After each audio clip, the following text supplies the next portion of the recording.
Oh, I didn't do that. Mics are on. Okay.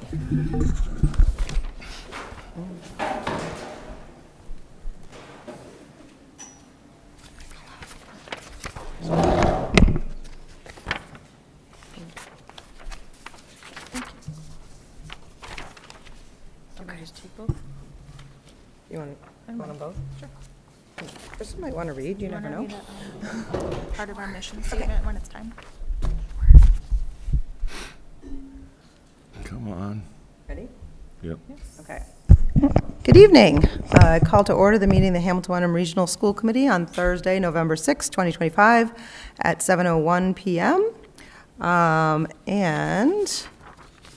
I will start off. Before we begin, I'd like to just officially welcome our newest member, Kristen Noon. Welcome to the committee. Kristen you. is been appointed to the committee and properly sworn in, and she's ready to get to work. Welcome. Thank you. Okay. Are we up on Zoom? We're good. Okay. I feel very loud. Yeah, that is loud. Is it super loud, or is it okay? Okay. Okay, next. Okay. So next up, we have an opportunity for citizens' comments.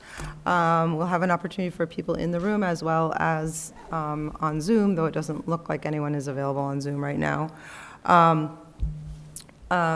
Just a little to update you on citizens' comments. This is an opportunity for citizens to, it's an opportunity for you to be heard. It's an opportunity for us to listen and you to speak. Any citizen that wishes to speak in the room, I'll ask you to go ahead when we are ready to approach the podium. I do ask you to keep your comments to 3 minutes. I'll ask Amy to be our official timekeeper, and she'll let you know when you have about 30 seconds left. I do ask that you give your name and address, and please spell your name for us so that we can, your last name, so that we can get it correct in the minutes. Not remember to say that we are being live streamed and recorded. Okay, all right. If there's, and it looks like we don't have anyone on Zoom right now, so if anyone in the room is wanting to offer a public comment, please approach the podium. Hello, Jeff Austin, Hamilton, Mass. I'd like to offer two brief clarifications. First, the role of the school committee. I've heard many times by members of this committee that they work for and/or on behalf of the children. By Massachusetts law, a school committee is a governing board with specific duties. Hire and review the performance. 2, you are an elected public officials accountable to the voters of the member towns and to the Commonwealth through open government and ethics laws. Deliberate only in public under the open meeting law and comply with the conflict of interest law. Student learning is the purpose of the system. Your legal accountability is to the public and to the law. School committee members are treated as municipal employees for ethics purposes under MGL Chapter 268A. Under MGL Chapter 71, Section 37 and 16, the school committee governs the district. It answers to the voters and to the state law. Student success is the system's purpose, but your legal accountability is to the public and to the law. Secondly, I've also heard by many members of this committee and members of the public that they wish to align the state law of a simple majority threshold. This misunderstands the intent of the law completely. State law majority language, MGL Chapter 71, Section 16, establishes a floor. A floor is the minimum level of consent the Commonwealth will accept for regional district debt. It does not prohibit a regional agreement from adopting stricter, locally chosen safeguards that are compatible with law and approved by the Commissioner. Preserving a supermajority at the local level protects both towns by ensuring 1, broad district-wide consensus before taking on long-term tax-backed obligations. 2, resilience against low turnout or single-issue swings. And 3, stronger alignment between multi-year debt and the community's fiscal capacity and priorities. So my request is straightforward. govern exactly as the statute describes, policy, budget, superintendent oversight, transparency, and within these voter 30 consent seconds. rules. And 2, keep the statutory majority of 2/3 as the legal minimum within our regional agreement, and preserve any duly approved supermajority safeguards. That approach serves students well and keeps you clearly accountable to the people who elected you. Thank you. Thank you. Welcome. Thank you. I'm Beth Blanchard. I spent 30 years teaching in the district at all 3 elementary schools and up at Gordon Conwell for 1 year. What might have been 2. Anyways, I ended here, and when I retired, I stayed in the teachers union, and I ended up joining the retirees group. And the retirees group took on the MCAS test and the impact it was having. We were promoting, and we want to thank, we were the ones who were collecting signatures to get the issue on the ballot, and parents and adults in the community who voted did vote to stop using MCAS scores as a graduation requirement. And we thank you for that. I mean, that was hard for us to do. But we were wanting to return to rich and authentic learning that was not for the basis of getting a score.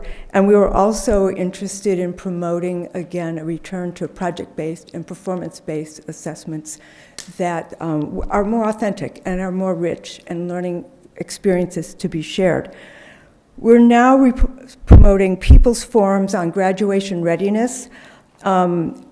I wanted to let you know that on November 13th at 6 o'clock to 7:30, we're holding a gathering at the Salisbury Public Library for the North Shore. There have already been different forums held in Western Mass, Cambridge and Somerville, New Bedford, Worcester, Boston, Lowell, and Salisbury. And it's an opportunity for parents and families to get together and talk and discuss these 3 questions.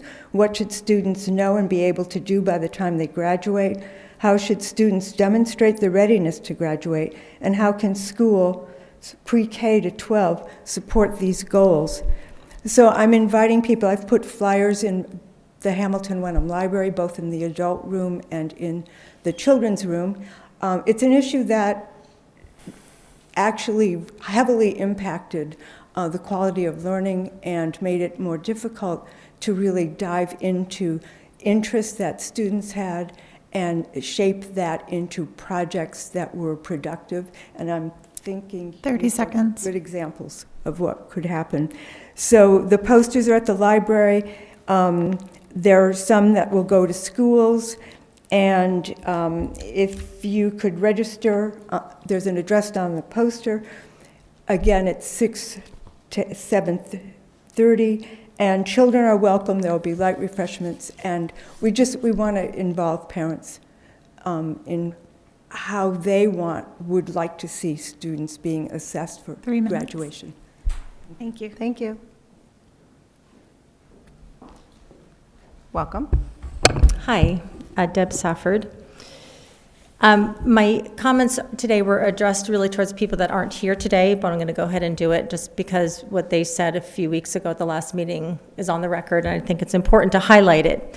Julie said, I think we should really appreciate the work of Build Bright Futures and the groups and parents and teachers that she spoke with that were committed to the project. We also need to take them into account even though this vote didn't work. I don't want to negate that group.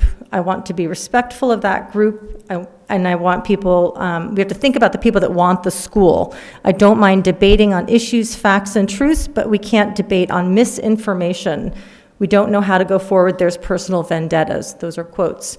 And I think that that's a perspective that's going to prevent this committee from really representing the fruit of what happened. And I think it's really important for and public acknowledgement that there should be no surprise with what happened. There was a lot of information. People showed up, 10s, 50. Amy's classic comment, you guys are all showing up. but, the other people aren't, and they're the majority. It turns out they're not, as I've said before. And I think it's really sad, 2.5 months after the election, for people to still be stuck. And I think that needs to shift if this committee is going to have the respect of the community, that they're going to hear what happened and move forward. So with the professional polls and the stream of feedback and resistance, people showing up, people standing here at the podium and talking, I just wish that there could be a self-reflection and analysis as if you were a corporation. Businesses that have a product that fails, they do a self-assessment, a reflective analysis. What worked, what didn't work. Instead of pointing fingers and saying there's misinformation and personal vendettas, and we should just remember those people that didn't win, because I guarantee if it had gone through, you would not be thinking twice about those of us that have been standing up. So I would like to just have an acknowledgement of that, and I really hope that we can move forward in a way which is productive and constructive and reflects the fact that the community spoke. Secondly, regarding the floor ceiling issue, again, to reiterate, the 2/3 town meeting threshold supermajority actually did reflect what the majority of the community wanted. So it was a great metric to 30 actually show seconds. the support. If you consider going down to the minimum floor as the requirement, Mr. Tracy has 15 days of sick time. The state requirement is 5. So you guys have chosen to give 2 weeks extra for sick days. Unless I misread it, that's what I saw in the contract approval. That's fine, I don't care if you have 15 sick days, I really could care less, because we're actually exceeding the minimum. So it's the same concept, 3 just to minutes. remember that there's a floor and a ceiling, and when there's a floor, we can always go above that. Thank you very much. Thank you. Welcome. Thanks. I appreciate the eye contact that you guys have been having. Sometimes we come, Beth Her, Asbury Street. Sometimes we come and you're looking at your computers and not looking at us, or you look at the people that you want to listen to. So I appreciate the eye contact that I've been seeing. I just want to touch on what Jeff said about the 2/3. If an individual town can have a 2/3 and a region can't, then dissolve the district, okay? That's how I feel about it. So if you guys aren't going to fight to keep the 2/3, then we should just dissolve the district, because an individual town shouldn't have the ability to have a 2/3 on a big vote like that and a region not.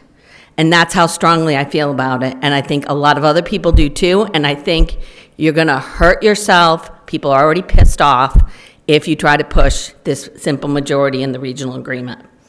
Okay, so I had a crazy idea. I thought you were actually going to start looking for solutions after the vote was over. And I really haven't heard an acknowledgement. And thank you for the eye roll, Amy. That's very helpful to good communication. So I'm looking to build bridges, and I think that's what we tried to do. I too could not believe that I heard the words, "We don't want to negate the people who worked hard." You would not feel the same way about us. You would not feel the same way. The huffing, the puffing is really helpful right now, and that might be something that you might want to consider.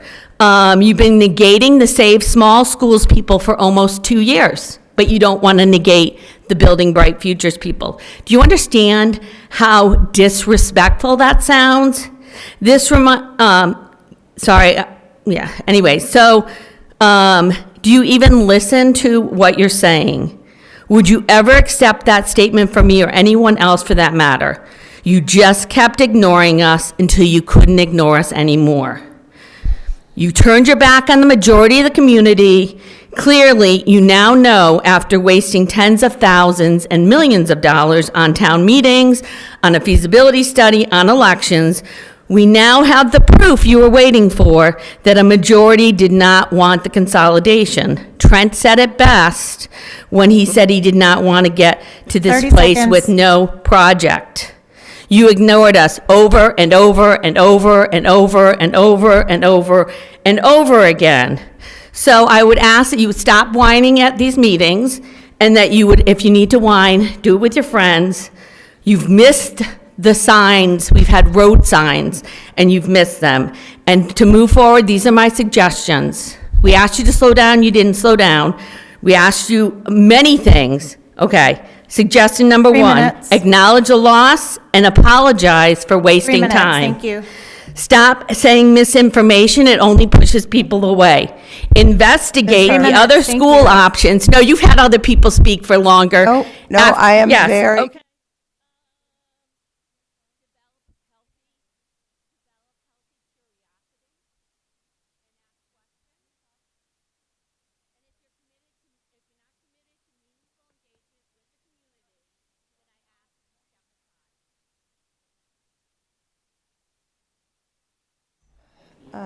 Welcome.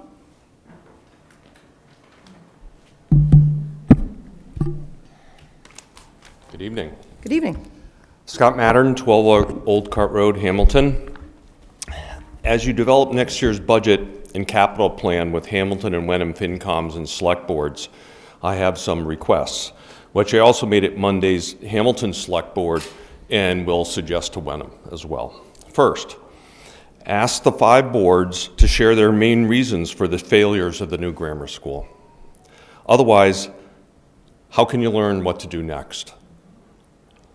Here are some items to discuss publicly. There were no options. It was either one big school or nothing. The change from 2/3 to majority voting. Social media presence, promotion, and correction of misinformation. Number 2, hire a social media team to promote your plans and counter misinformation. Reporting at each school committee meeting and regularly at select boards and FinComs.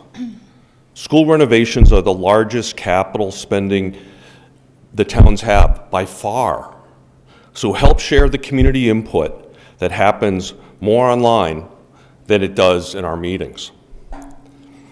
Number 3, add $1 to $2 million per year into a renovations capital stabilization fund via a district warrant article at each town's annual meeting.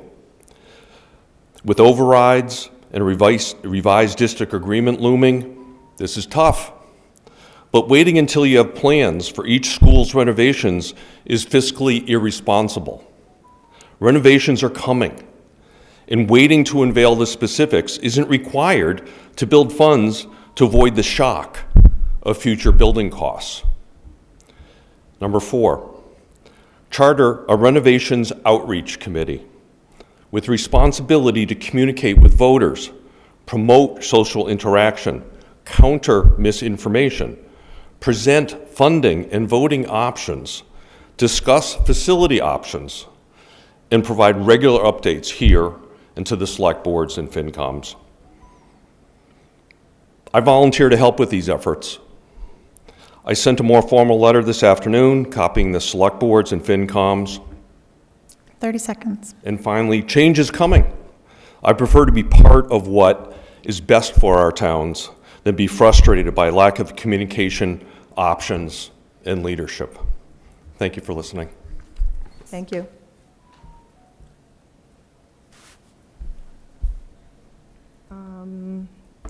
Does anyone else in the room have a comment?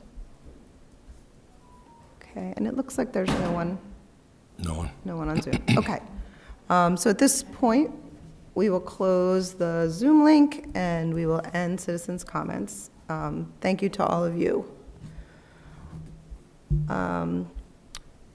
Next up, we have a review of a portion of our school committee protocols. Amy? As elected members of the Hamilton Wenham Regional School Committee, we, including the superintendent, accept the high honor and trust that has been placed in us to ensure that the students of the district receive the best education possible. To that end, we hereby commit to the following in the conduct of our business. Number 4, school committee members will channel requests for information, reports, and data through the superintendent and the school committee chair rather than to staff. The superintendent will ensure that each member of the committee has equal access to this information in a timely manner.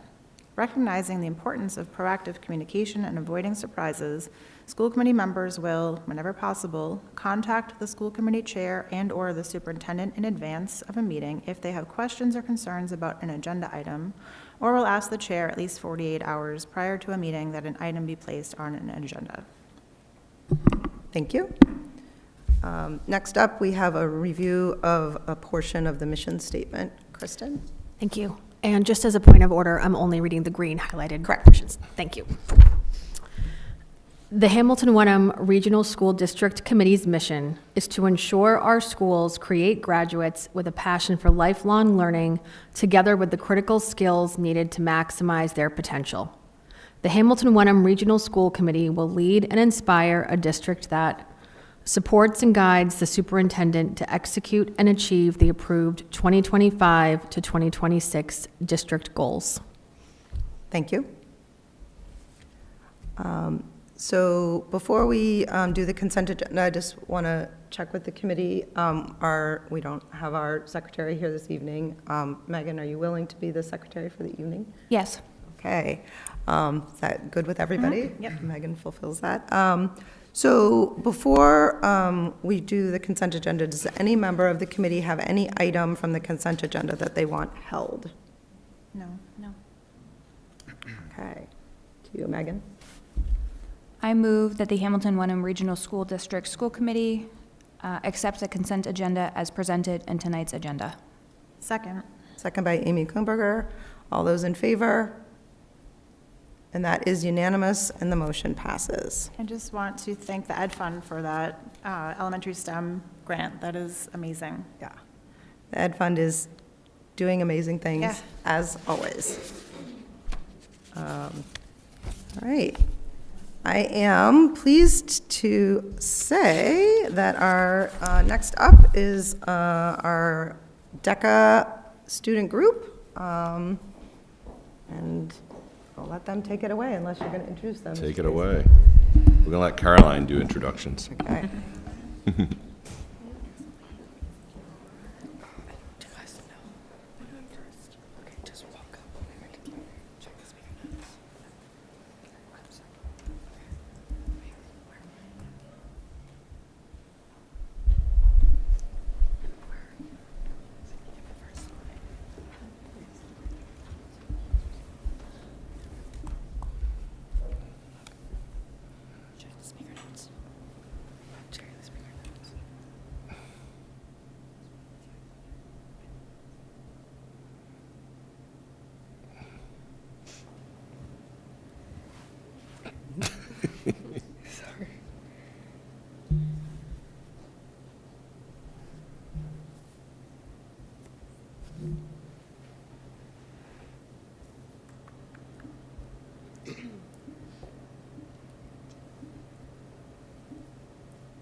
Sorry for that.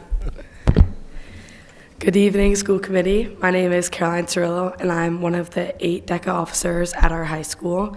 You can see beside me is the rest of our officer team. Alongside with just our officers, we also have a team of ambassadors. Us officers meet weekly with Miss Wheeler, and the ambassadors and us meet every month so we can talk about and collaborate what we want to do with DECA.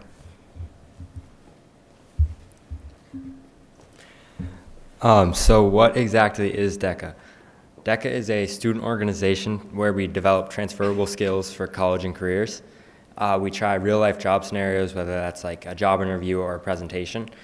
It was formerly known as the Distributive Education Clubs of America, and now it's just simply known as DECA.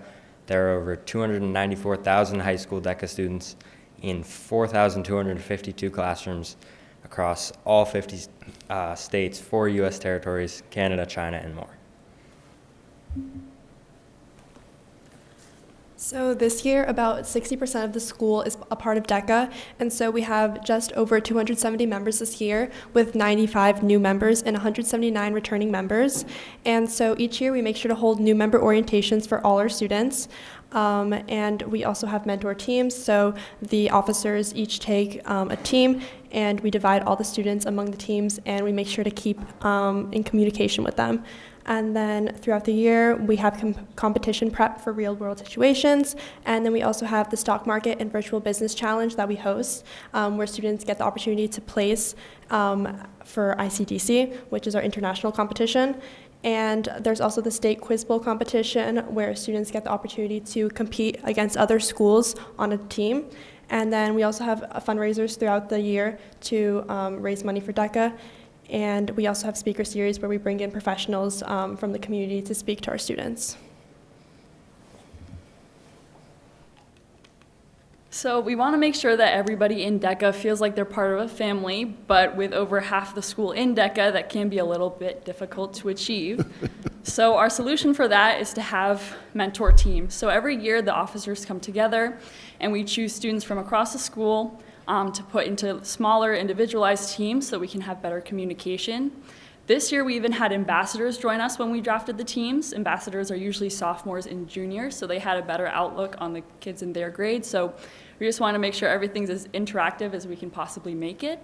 Then with those teams, we have group chats, and we spread a lot of information on there that the students need for DECA. Some of our most famous ones are the Miss Wheeler videos, where she records a video of herself talking about what we have up next for DECA, and then we spread them to the group chats. We also have a spot for students to ask any questions to us officers and ambassadors on the group chat. And finally, it's a perfect place for us to get them excited for competition. Competition is the biggest part of DECA. We have over 50 different categories, and we have two main parts of it. On one hand, we have projects, so students have a few months where they prepare a project and then they present it in front of a judge in December. And then on the other hand, we have role plays. Role play competitors have to take an 100-question test in November. And then on competition day, when they arrive, they receive a role play. This role play is a business event, so they have to create a solution or a plan for the judge, and they only have from 10 to 30 minutes in order to set this up. So this can be a little bit stressful, especially to the newer members, but as Miss Wheeler's motto goes, you can't be bad at getting experience. The main idea for DECA is, even though it's amazing if you move on to the next level, we just want to make sure that students at Hamilton Wenham can improve as much as they can through our club. So, maybe in the future when they have an interview, they won't be wishing that they'd done better, but they might even get the job.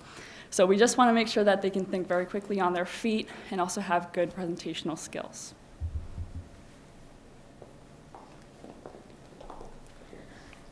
Every student that's involved in DECA has to meet with Miss Wheeler to kind of find out their interests and see what would be best for them. DECA categories explore marketing, finance, hospitality, entrepreneurship, and business management. Every competitor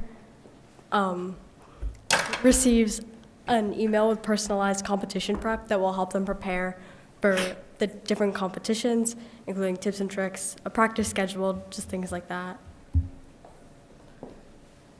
So a little more about the competitions themselves. There's 3 different stages of the competition. There's districts, states, and ICDC. Districts is a 2-day event at the Doubletree Hotel in Danvers. States, if you move on from districts, is a weekend in the Seaport District of Boston. And then the main event is ICDC, which is the international conference that is held this year in Atlanta, Georgia. So as Mallory mentioned and Gabriella, a lot of us do role plays, but we get the furthest in competition through our written projects. So at the bottom you can see some of the partnerships that we're using this year in our projects. Some of them are the Accord Food Pantry, Institution for Savings, Hamilton Police Department, Red Bull, and the Hamilton Wenham Little League. So what does DECA in action look like? So over the past 2 months, through September and October, our school and community came together to support MDA, which is Muscular Dystrophy Association, through raising awareness and a fundraiser that was organized by 4 seniors, 3 of us which are here today. And through the Muscular Dystrophy Association, we raised just around $3,000, and we had a bracelet and shamrock fundraiser that was part of it, where students got to purchase a $5 bracelet, and they got to donate through that. And then there was also shamrocks that were hung up on the windows at the school. And then we promoted the fundraiser through a QR code. So each homeroom got a QR code, and through that, students were able to scan the QR code at the beginning of the day and donate. And the QR code was also sent out to families and students across the community. And there was also a challenge day that we put together for MDA, where we brought all the students together, and we had activities that were aimed to promote MDA and bring students together for the cause.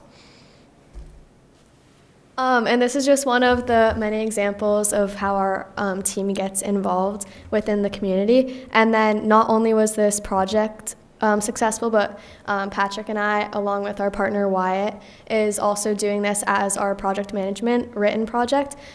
So for those of you who were here last year, you might remember the social squad.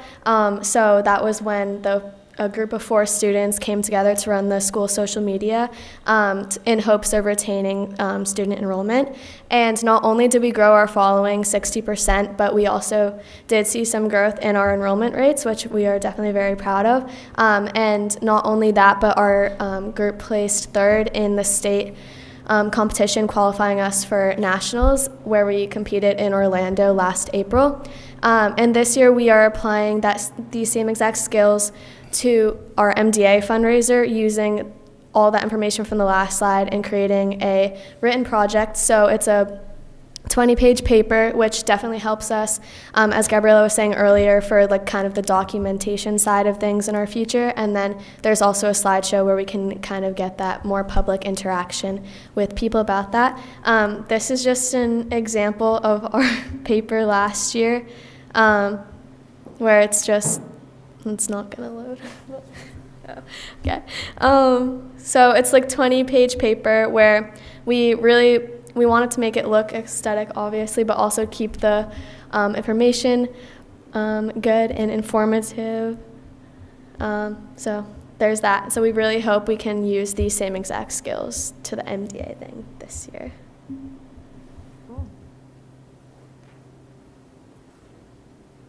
So, as I'm sure you guys can probably see, DECA is important because it builds transferable skills, self-esteem, leadership, and community service. But to me and to us, DECA is so much more than that. I've grown so much both as a person and as a learner through this club. I've made many new friends and new memories. I've even been to Anaheim and Orlando as part of the International DECA Conference. And so, yes, while DECA builds these skills, it really helps with personal growth. We thank you for your time. Thank you.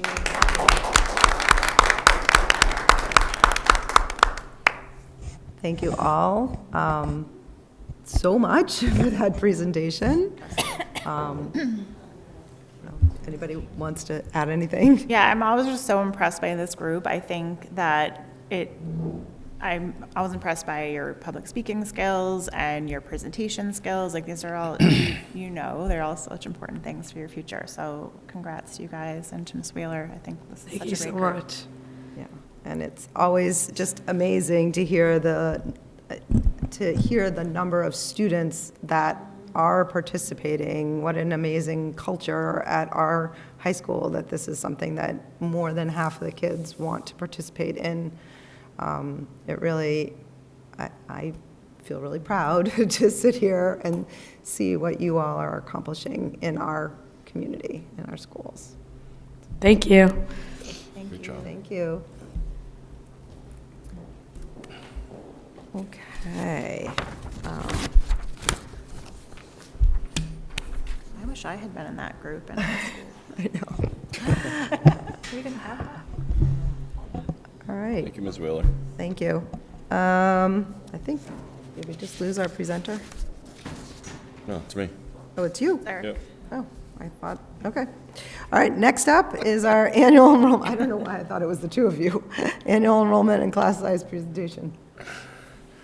Thank you. This is something we do annually as we lead into the budget process. One of our things that we track fairly closely is our enrollment. As we know, we have the past few years had a declining enrollment, and this year we've actually had a bump up with an increase of 37 students overall from last year's count. We have 9 in the high school, 5 in the middle school, and 23 new students at the elementary level. And you can see we do attached to this is a breakdown of every class and the number of kids in the class and overall average broken down by either grade or department, depending on which level we're looking at. So elementary, we break down by grade, and you can see the averages here on the screen. 19 is the average class size for our elementary school classrooms. When you move to secondary, you're looking at 18 for an average class size in your secondary. It's pretty impressive to have class sizes that small. Many of the schools in this area do not have class sizes in that range, so it's nice for all of us to be able to dig in with our kids and keep our numbers reasonable within classrooms so that everybody gets the appropriate amount of attention. Along with this same report is the district enrollment over the last few years from 2013 to present, so you can see the shifts over time. The one caveat I will say is the 1706 total number hasn't been verified by the state. They don't do that till November 15th, but we're the ones submitting the data to them, so it's a matter of just managing who's who. And then this is a chart of that data over time. You can see the elementary has been slowly kind of bumping up a little bit each year. Same with the middle school as well. And this year, interesting bump in the high school. Then in the document itself, and I'll just show Buchers as an example, is a class rosters, basically the classes that teachers teach. And each of the buildings, some of the names, you will see them multiple times because some of our specialists teach in multiple buildings. So you may look at the Bucher, for example, and see the library tech at the Bucher, who also is the library tech over at Cutler part-time. So we have two people in each of the special areas that rotate between the 3 schools. So you will see some duplicate names, but this just gives you some ideas of numbers at the Bucher School. And when you're looking at the chart on the right-hand side, it has the grade breakdown, the specials breakdown, but below that, special education is NA. Special education is hard to actually nail down to a classroom because there are so many moving parts. There are teachers that have specific classrooms, like I'll use the Castle program. Those kids are assigned to that room so we can count them as a group. The other classrooms, like the teachers you see below the chart of the averages, those are special ed teachers and their caseloads. Those are the kids that they're traveling in and out of class with or working with individually to meet the goals in their IEPs throughout the day. So we've done the same thing for each of the schools. I'm not going to roll through every one of them, but each school has a breakdown of all their teachers, their number of students in each class, and then the averages by the breakdown, and they're in order: Bucher, Cutler, Winthrop, middle school, and high school. So you can see how all the data connects back to these charts in the front. And that is it. Take any questions? Thank you. Any questions? Eric, I just wanted, you said the 1706, that's the number on October 1st, but it isn't approved yet? Or? Right. It doesn't get certified until, I think, November 15th, if I remember correctly. Right. I had one brief question, if that's okay. Just out of curiosity, and I know that this report doesn't include this, but I wonder, do we do anything to look at children in the district that are too young to enroll yet? Sort of like the idea of how old are our preschoolers and toddlers that could be coming into the pre-K and kindergarten program? Yeah, so we do get some counts from local schools. We have a preschool program, but we do not have all the preschool kids. Right. Several of them are at the Christ Church. There's different programs around that kids attend. We do have a pre-K that has it's an integrated pre-K, so it's a split classroom where there are 7 seats for students on IEPs and 8 seats for mentor students. And then we track around the town with the numbers of kids that we have in kindergarten. The hard part is knowing the private schools. If kids go to a private kindergarten, we wouldn't be able to track that. So every June, as kids sign up for kindergarten, we're counting the numbers, and we watch them go up this year fairly dramatically from last year.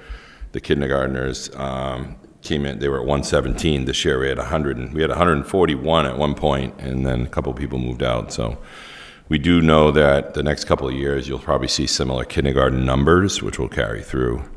After that, I think it will dip down a little bit. Thank you. Anybody else have questions? No. All right, thank you.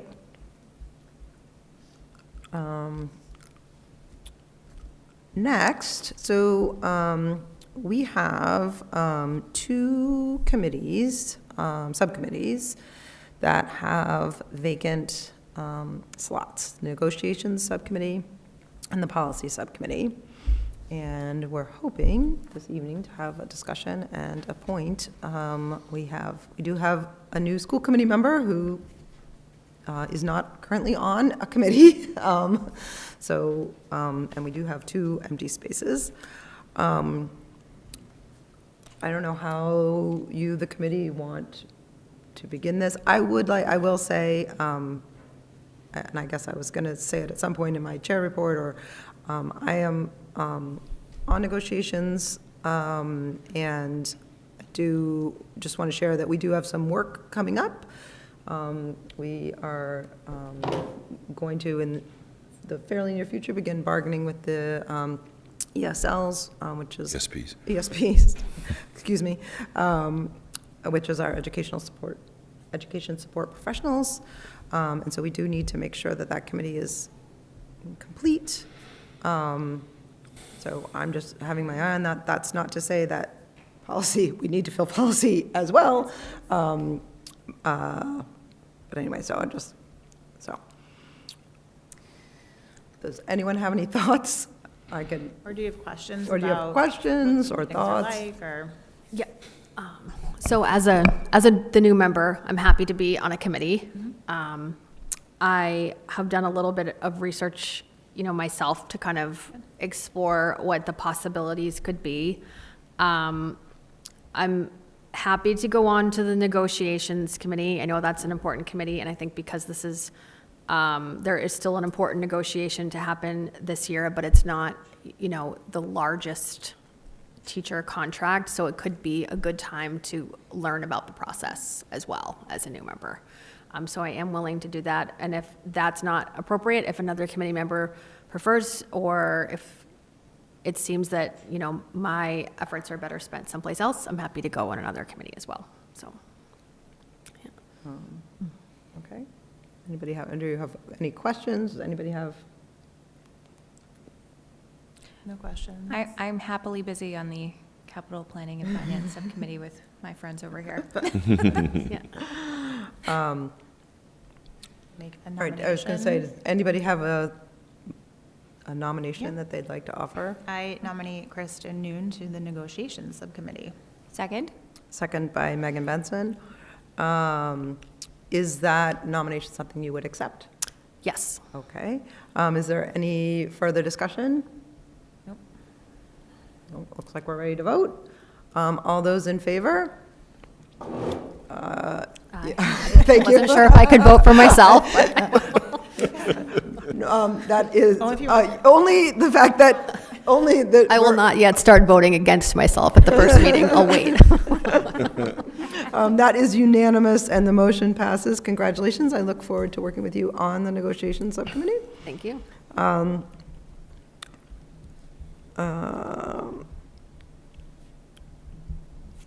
Okay. Policy. Hold on, I'm just behind myself. All right, next, we have a policy opening. And I guess, given now that everyone who's on the committee is now on a subcommittee, I don't know, Amy, if you want to speak to policy, and we can certainly potentially talk about, so the way our subcommittees work, we have 3 subcommittees, we have 7 members. Some people have to serve on 2. Right now, I think it is Jen that serves on 2. Yep.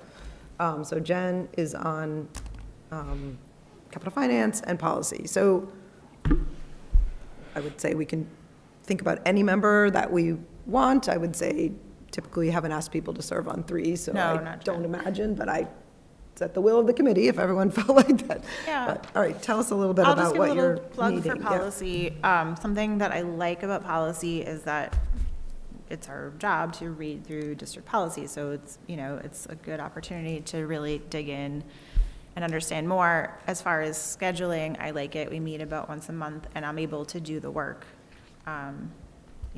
late at night when I have time to read or make notes or write new things. So I feel like it's a little more flexible than some of the other committees that have more urgent deadlines or longer meetings. That's just my plug, but I do like policy. And that being said, like all the committees, one never knows when something might come. Right, Is- it's not guaranteed, but. Right, could happen. So I genuinely don't know, given that we have some people that aren't here this evening. I don't know whether people have thoughts on whether they're Do anyone. we typically nominate someone who's not here, to be honest? I guess what I would say. Not nice. Well, no, we don't. I would say, this is my thought, is that it wouldn't necessarily be appropriate for us to actually vote someone in. On the other hand, I think it's okay to discuss whether we might think of someone on the committee or someone here, to fill that spot. I'll stop talking. Anyone have thoughts? Oops. I have just a question. What is the timing by which we need to fill these vacancies?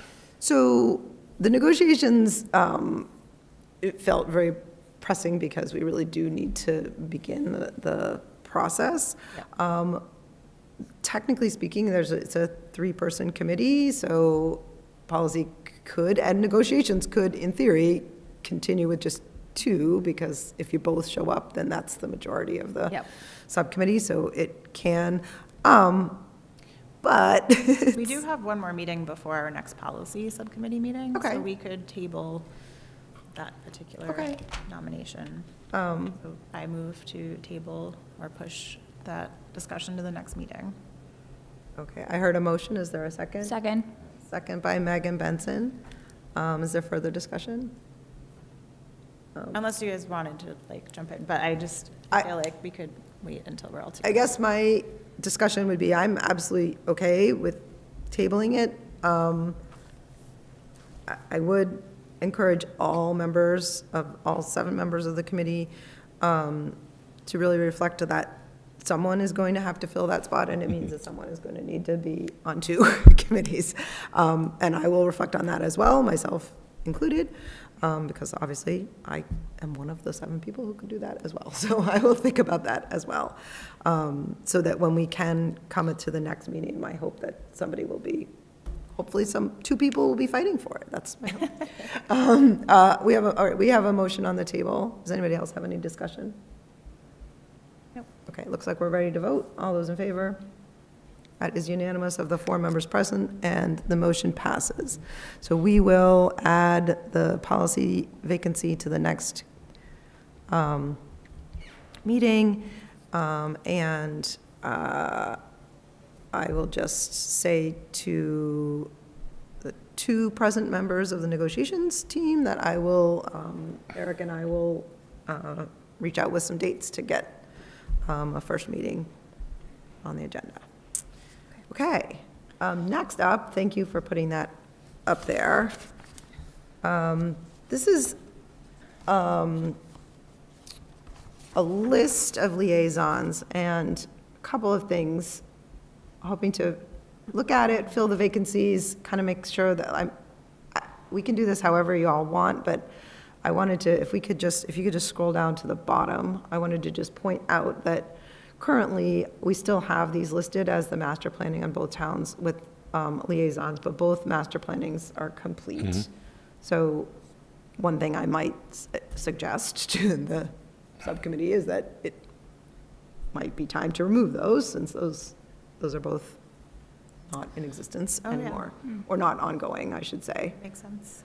Does anyone else have anything like that, that you, when you read through this, that anything that you think this is no longer relevant or no longer necessary? I think so just for Kristen and maybe for Megan's sake, the liaison roles, I would say that none of them are a particularly heavy lift. It really is that you are the contact person to connect with that particular group in town. If someone were, like someone from the,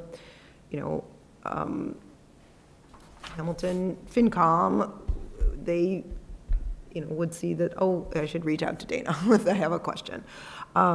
It doesn't prevent them from reaching out to different members instead if they want to. It's fine. It's just, on the school front, I do think we do want to at least make, attend, hopefully at least once or twice a year, one of the Friends meetings, if possible, just to connect with them so they can get to know you and and you did that, I think, already this year, is that right? I have been in touch with both Friends of Miles River and of Winthrop. Okay. Because I have students at those schools. Yeah. So I would love to, if possible, I would love to be the liaison for the middle school Okay, as well. okay. In addition to Cutler and, Yeah, I mean, if someone, Oh, that was going to be my Yeah. question, Okay. is That's a lot. you don't have, I don't have a connection to Cutler To other Cutler, than right. this role, so if someone else right. does or. Kristen, do you have a connection to Cutler? Both of my children attend Bucher. Okay. And looking at this list too, I was just wondering, and I should know this, and I'm sorry that I No worries. don't, but what is CPAC? That is the special education Okay. parent. Okay, got it. I knew I recognized it. I've seen the acronym, but, okay.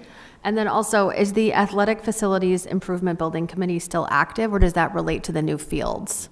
That is, I would say that is similar to the master planning, is that I don't think that we Yep. have a need, I mean, This hasn't officially closed I out, was going to say, but it Okay. hasn't been officially signed off, but it's not really, they'll probably have one more meeting to close everything out. right. Okay. So I heard Amy saying maybe an interest in filling the vacant spot at the Miles River Middle School, and if I was hearing it correctly, it sounded like maybe open to giving up the liaison at Cutler. I'm Is that open to that. accurate? I would be Yes. open to picking up Cutler. Pick up Cutler. I'm just gonna say, I think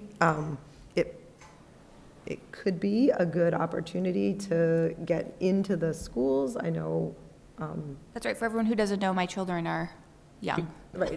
3 and 21 months, so. Right. Get a couple more years. I mean, Megan and I have had sort of a good conversation about sort of we are sort of the bookends, right? That my children are already out of school, and hers are not yet in. And so it does, as a school committee member, it is sometimes challenging to find opportunities to get into the schools. We're the books. You guys are the books, we're the bookends. So, I mean, so it's just a thought. We're just throwing some thoughts around that might be something that Megan might be. The other two that are vacant are the Hamilton Select Board and the Wenham FinCom. We're all, I mean, I would be willing to be the Wenham FinCom. I'm a Oh, you're Wenham Wenham. resident. I was like, you're I'm Wenham. the Wenham person, so I don't mind okay. doing that unless anybody else is like No, very I think- motivated to do it. I will do it. And so then there's Hamilton Select Board, which I'm more than happy to do. But I'm also happy to have somebody else do it. I don't mind doing that I do always watch the select board meetings, so You I'm happy. do. I This is do. true. It's true. Yes. So I'm happy to do that one as well. I don't think we have any other, our members that aren't here tonight are all Wenham anyway. They're so Wenham, yes, exactly. I So will- they would have been fighting Kristen for the, I'm sure. okay. So that was just a discussion, but I heard a bunch of things. Okay. I want to just sort of review what I heard, and then maybe we can try to have our secretary try to figure out what to craft, if anything. Okay, so what I heard, taking it from the top, is a potential switch from Amy to Megan at Cutler, Elementary, filling Amy into the empty slot at Miles River, and on the, for the Hamilton Select Board, not on the Select Board, we're not appointing you to the Select Board. And then Kristen on the Wenham Finance Committee. And then I do think we have 3 lines that could be removed, or we've suggested that could be removed. The athletic facilities, and then the Hamilton Master Planning and Wenham Master Planning. Mm-hmm. Okay. Question We're- as we're here stand-in for you. secretary, can we do this? Do If I you- need to do You separate? can do it. We can do it all at once. Otherwise, we can do it. Okay, I think I got it. Okay. I move that the Hamilton, wait. Yes, that the Hamilton Wenham Regional School District School Committee appoint Amy Kuhnberger as the Miles River Middle School liaison, Megan Benson as the Cutler Elementary School liaison, Kristen Noon as the Wenham Finance Committee liaison, Amy Kuhnberger as the Hamilton Select Board liaison, and that we remove the Athletic Facilities Improvement Building Committee liaison role, the Hamilton Master Planning liaison role, and the Wenham Master Planning liaison roles. Second. Second by Kristen Noon. Wow. That was was good. impressive. All right, is there any discussion, questions? No? Okay. Looks like we're ready to vote. All those in favor? That is unanimous of the 4 members present, and the motion passes. Thank you all Nice. for getting that done. Okay.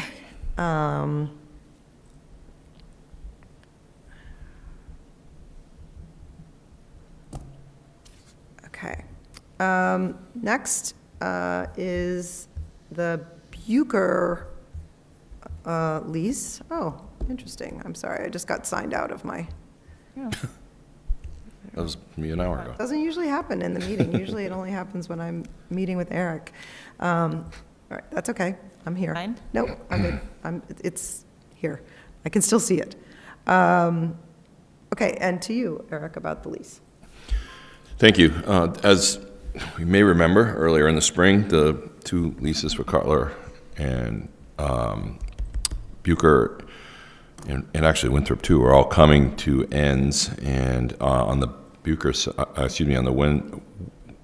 the Wenham side, we reached out, I think right after town meeting, to start the discussions with the extension of the lease terms. They went back and forth a little bit, got the document drawn up by their attorneys. We finally got it signed by everybody on the select board, and it's been officially voted by the select board. The terms just need to be accepted by the school committee. It's a 10-year term. Everything else in the original lease remains the same. There's no transfer of money or anything like that. But they just need us to accept the lease as presented, the lease amendment as presented, and then everybody will need to sign it. And then we'll get it back to the town. Great. Why don't we start with a motion, if you're willing? I move that the Hamilton Wenham Regional School District School Committee approve the extension of the lease on the Bucher School as written. Second. Second by Amy Kuhnberger. Anybody have questions? Do not have questions.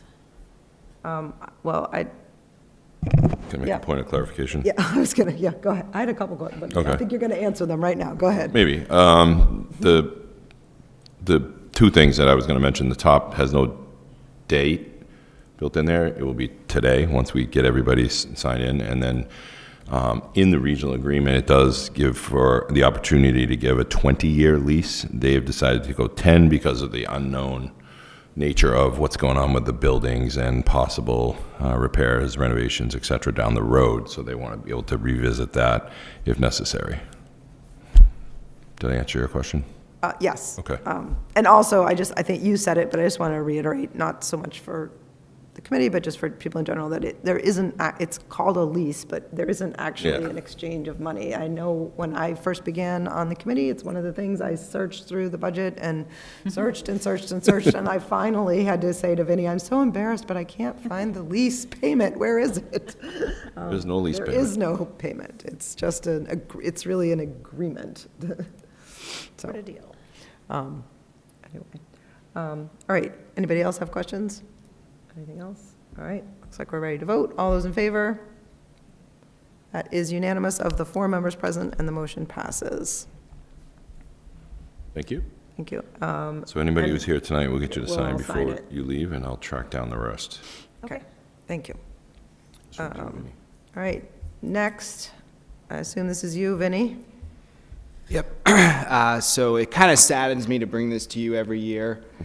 I try to train our budget holders and our administrative assistants to process our invoices timely and create POs, but occasionally things are missed and we don't get invoices in time. Unfortunately, we cannot process prior year invoices without your specific approval. So tonight, I believe we have 13 invoices in front of us totaling $31,000 that were not processed against FY25 expenses, and we're seeking your approval to pay them out of 26 funds. 18 invoices. Thank you. Does anybody have questions? I don't think so. Megan? I move that the Hamilton Wenham Regional School District School Committee approve the prior year's unpaid invoices. Second. Second by Amy Kumberger. Vinny, I just, out of curiosity, is this, I admit that I didn't go back to look at last year. Is this amount sort of a typical amount? It's a little bit larger than normal. We I usually bring this to you. I sort of thought that, but I admit that I did not go back to look. When we get the invoices, we kind of hold them until about this time of year and then bring them all to you instead of bringing them one at a time. My hope is we do not come back to you this year. However, last year we did come back twice, I think in the February timeframe.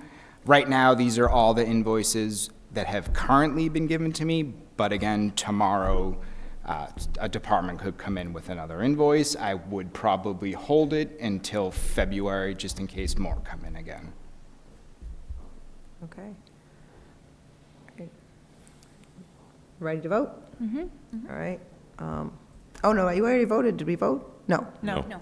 Losing my mind. You have a motion and a second. Yes, okay. All right, all those in favor? And that is unanimous of the 4 members present, and the motion passes. Thank you. Thank you.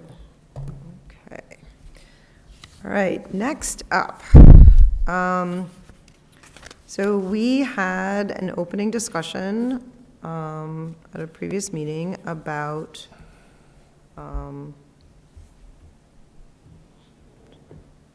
sort of the direction that we want to move on our elementary school facilities. And we agreed at that meeting that we would continue the discussion. Part of that continuation is that Eric has provided us with this document, and I'm going to turn it over to you, Eric, and we'll hopefully have a productive discussion. Thank you. I apologize for the length of this document. It was really stream of consciousness and really trying to figure out how to keep this project in full view, but also to talk about some of the things that did or didn't work and talk about some of the options that we have coming forward.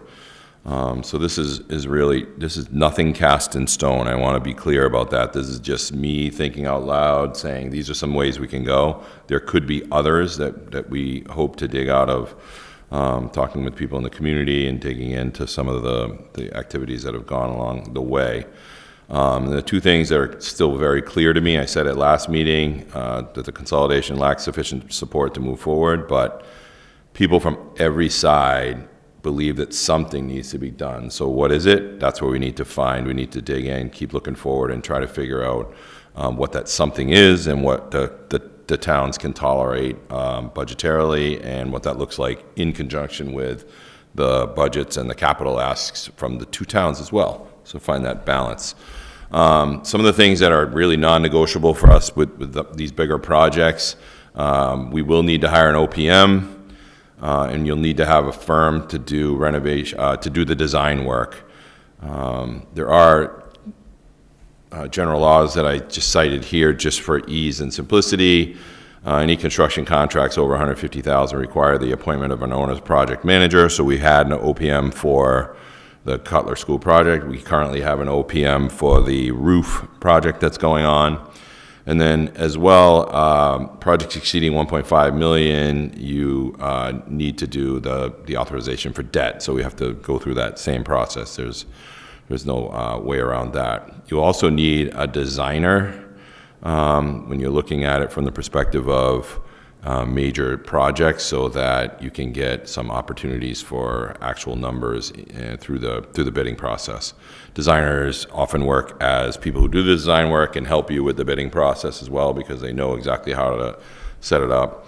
So that's what the first few paragraphs on the first page talk about. We have received, from the feasibility and schematic design phases of the Cutler School project, we did receive MSBA reimbursements of $567,299. That's from the original $1.2 million. Just a quick review of the two programs MSBA offers. The core program, that's for big comprehensive projects like a brand new building, and the accelerated repair program, the ARP, time-sensitive replacements like windows, roofs. We're using the accelerated repair program right now to try to get into the roof project with the MSBA. So there's some opportunities for us to look at. I talked a little bit about, is it something that we could be more aggressive and prepare a funding request for the 2026 annual town meeting to hire a designer to develop schematic designs and estimates for one or more schools. That could look like something where you hire a designer, an architect, and they would come in and examine whatever you'd ask them to do. There are several communities currently doing 3, 4, 5, and 6 schools, trying to get an idea, baseline idea. And I think you can structure that ask as an opportunity to look at each of the schools, find the needs, and then ask through the RFP process up for a breakdown. Like, okay, what are the kind of the essentials? What are the ADA compliance that kicked in? So you could break it out so that you could ask this architectural team to do multiple levels of repair, replacement, or renovation, whatever it may be. I talked a little bit about a couple of options. Again, not in stone. Option 1 would be moving forward with an OPM and a designer, begin design estimates at some level of renovation or renovation addition at a single elementary school, and this would give us one long-term view of the approximate financial impact. You could also do that for multiple schools. You could say, let's have somebody come in, do an RFP, and have them look at all 6 buildings that we have and say, give us a breakdown of the basics, what would be good to have, what would be really nice to have, what would be a stretch, and then put it back out there publicly.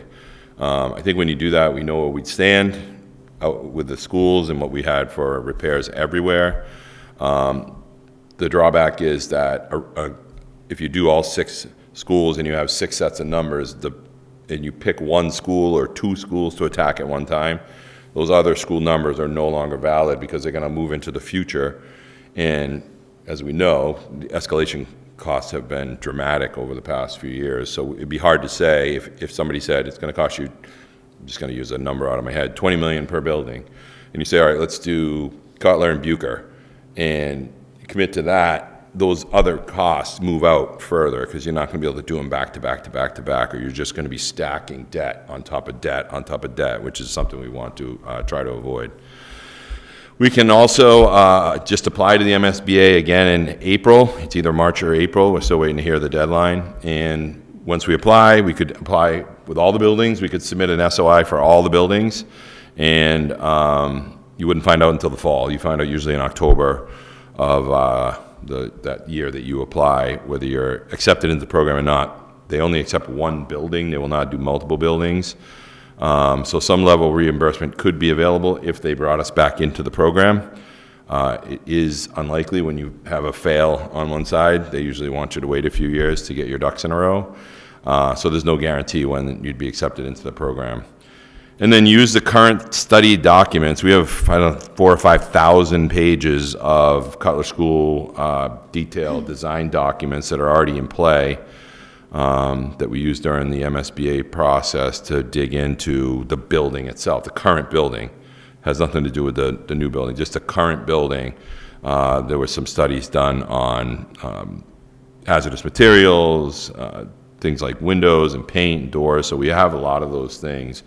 We need to hire someone to organize that and get some estimates going on that information. So that would save some money being able to use that information because we've co-paid for it. It is ours to use. It's not owned by the JCJ team that had created it. So we have all that information to use and move forward and really start saying, okay, how do we move into the estimating phase? And then again, design that estimating phase so you get multiple levels of estimates for various levels of project completion, either at one or all buildings. Some things to think about. Do we look at contracting for an updated enrollment study? I went back to the 2014 study and pulled the numbers that they projected. As you can see in the top of this chart, 2014 study, the top row below the dates is the projections that were done for the 2014 study. And here are the actual numbers in the middle that are current, that follow our enrollment charting, and then the difference. So the actuals are, except for 1 year, which is that COVID year, they were off by between 20 and 90 students in each of those. So I think the further out you get, the harder it is, which is proven here. The numbers rise, except for COVID, the numbers rise. The further out you get, it's really hard to nail down an average, birth rate versus housing starts and things like that. So it's one thing to think about. And then looking at maintaining the expected financial needs. If we decide to do, say, one building and do a renovation of, I'm going to use Dubuque as our example because we're sitting here, we still need to maintain our other buildings. Example of that is we just put $1 million worth of boilers in the middle school, high school complex because the others failed 3 in a row, failed. So those are things we'll still have to kind of keep an eye on. The roof in the high school is being done right now. If that passes at town meeting, great, we move forward. If not, we're going to be patching that roof continuously along with the Dubuque roof, which would be the next kind of, quote, roof project. So we have to look at that, look at some of the other costs that are there. As you probably remember, we have a capital committee, which Ms. Benson was part of the meeting today to review the current capital projects that are out there. And capital for us in the regional agreement is anything over $25,000. So we still have to balance all of that across the budget while we're looking at what to do with a single school or 2 schools or 3 schools. Do we understand why the consolidated project failed? This is just my thoughts, and I wanted just to put those out there. I think I've thought a lot about it. I've dug into it, talked to a lot of people, got some good insight from people on all 5 sides. I think there literally are 5 sides to this. And I think it's important for us to dig into that as we move forward. Do we simply want to work at bringing the Cutler School into compliance with code? The code compliance was, as you remember, the lowest option. It's also the lowest level of repair. It doesn't get everything done. It just brings it to code.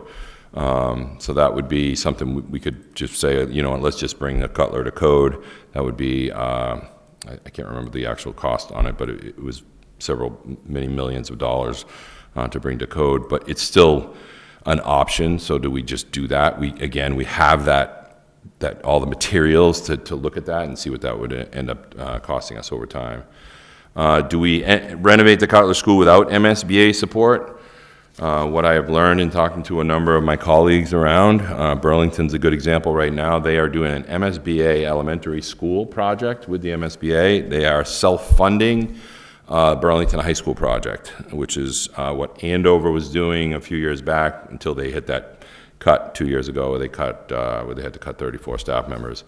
So some districts are looking at it like that. Certainly Burlington's in a much better cash position than we are, much better. But just how some communities are approaching it. You can build, you can renovate without the MSBA. There are some, people who think that might be cheaper. It's hard to say. I haven't been able to compare the same project on both sides of the coin, but it would certainly be a full load cost that the towns would have to bear. And then can we renovate more than one school at a time? It really depends on what we decide to do. If you do two $50 million renovations, I would say probably not. So it really you really need to determine how to figure out that balancing act, because no matter what you do, you take out a bond for, I'll just use a round number of 10 million for one building, and that's a 20-year bond generally, sometimes 25, but generally 20. And then you wait a few years and you do another bond and say that's 12 or 13 or 14 million. That goes on top of the current bond you already have out there. So it becomes a stack that gains value really quickly and really increases taxes really quickly too when you start doing that. So it's again, just something I just wanted to have on the table. No matter what we do, we'll still need an OPM and a designer at some level because of the general laws. And then this just goes on, just talking about a little bit of my ideas of having a community listening session. I think it's important to just open this up and let it fly. I mean, it sounds terrible, but I think that's the way to do it. Like, open it up, let people come and say, I think you should do this, I think you should do that, and constructively and positively. If you have something positive to add, come and tell us what you want to know, and then just take all that information, pull that in, and start to build a direction. Once we build a direction, put it back out to the community and start to say, okay, what types of things did we hear? And I think that way will give us a little more guidance. I don't know that a number of people in the community, especially in our elderly session, are ready to go forward with $100 million in projects. So I think that's just an example of a group that's often unheard that we need to dig into and try to figure out where they sit. And then the design really still needs to meet some educational requirements. We do need a space. I'll use Cutler as an example. Cutler has that modular wing that is rotting to the ground right now. We are trying to hold it together, trying to keep it working in working order. It's really beyond its time. So that piece of the puzzle, this is just, again, my opinion, would probably need to go away. We'd have to replace that. There are 4 classrooms in there, plus art and music in that wing.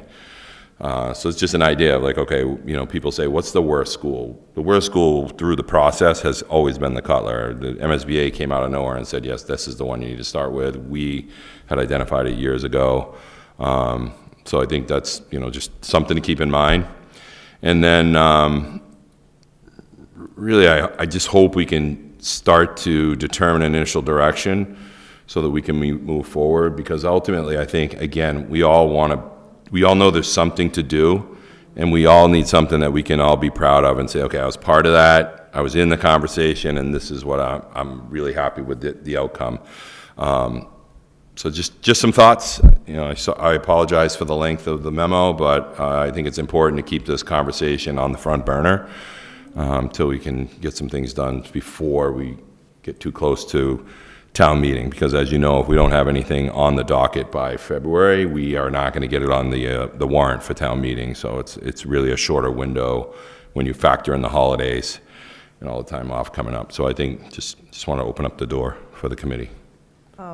So Eric, how do you want to structure this? Like, I don't know what other people have. I have like a whole page full of notes. So I don't know how you want to structure this conversation. Like, do you want to, if you don't have thoughts, we can just try to. No, I think if you look at it from the perspective of the committee, I need some direction. Yeah. No, I think we have the ability to at least kind of set a direction. Yeah. No, I think, yeah, I'm just talking just in terms of like the actual conversation here. Like, I don't know if you want to. Yeah, I think start with like I literally have a whole page of notes for myself. Some of them are questions, some of them are. That's okay, I think. Thoughts. I don't know how everyone wants to. Let's just jump in. I don't think we need to make Okay. rules about it, yeah. It doesn't necessarily have to be organized. I think it's really, Okay.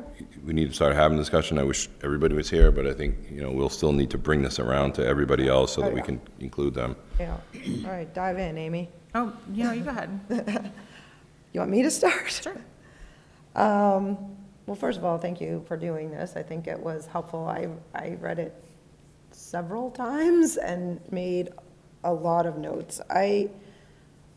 And I guess I want to preface what I'm saying by saying that these are my thoughts right now. This is just a discussion. I'm not, I'm listening to the committee, to Eric, to people in the community. It's just my sort of initial thoughts. I think I want to reiterate that I do think that the two sort of upfront, the premise that you laid out, I feel is really strong and important, that consolidation lacked sufficient support, and that I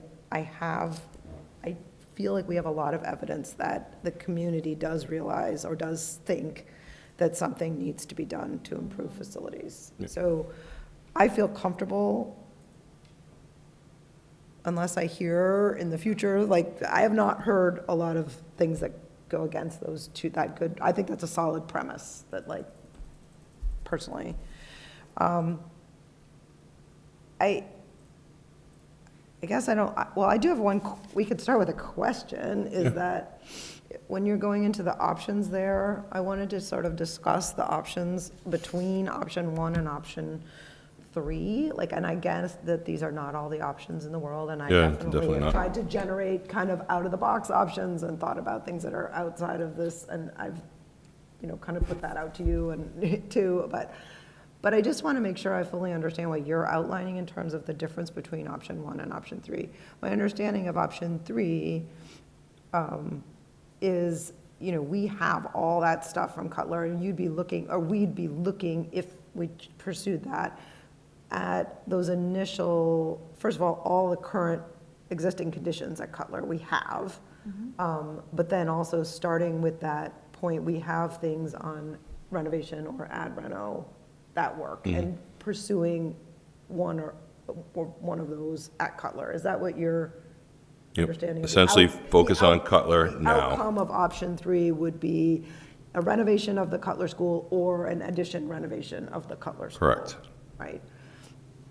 Option 1 sounds like it could end up being that same thing, but it's more broad in that it could be a renovation or a renovation addition of any of the elementary schools. Is that, I just want to make sure I understand what the difference between option 1 and option 3. Yeah, I think when you look at the option 1, I was trying to focus it in on any elementary school, just not, the option 3 is dead focused on Cutler. We have all this information. Let's use it. We can save some money in the process. Option 1 is, take 2 steps back and decide to do something different, or focus on, at least one elementary school, or low level renovations of 2. There's nothing that says you couldn't do 2 at a time. It'd be a little bit chaotic, but yes, I'm trying to just open the door to some idea of moving forward. The schools we know that need the most in-depth work of the elementaries, we can then try to put everything else in order. I would put the middle school to the bottom of the list because it's the newest building. We've replaced all their windows. We've replaced now their boilers, their heating system.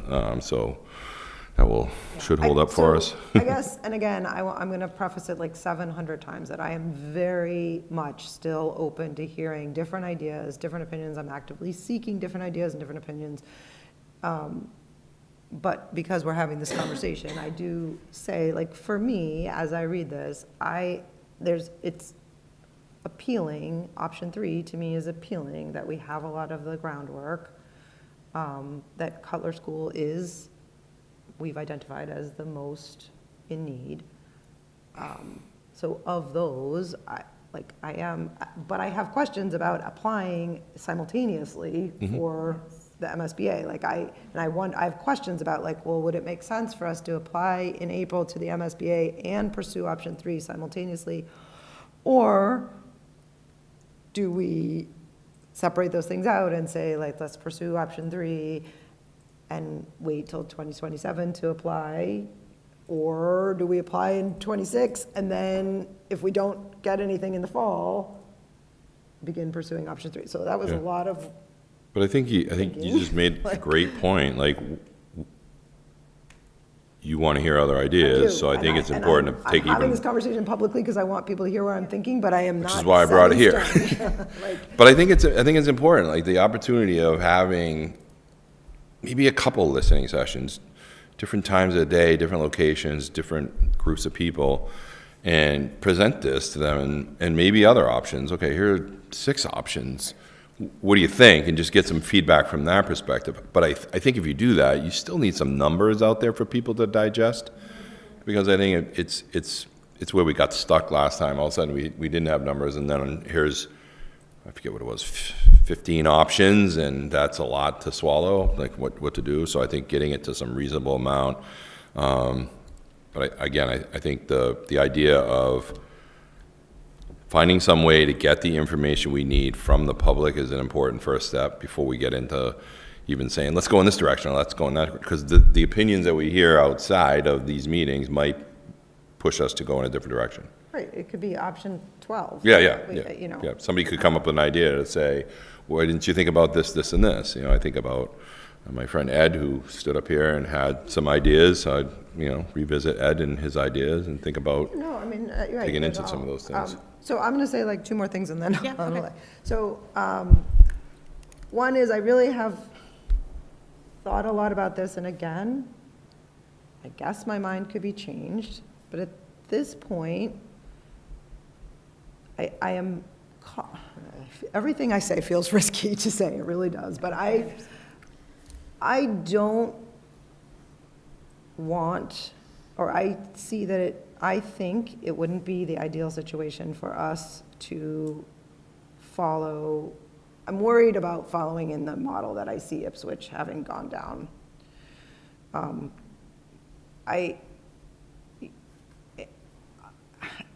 While I actually believe very much that consolidation would have ultimately been the most financially,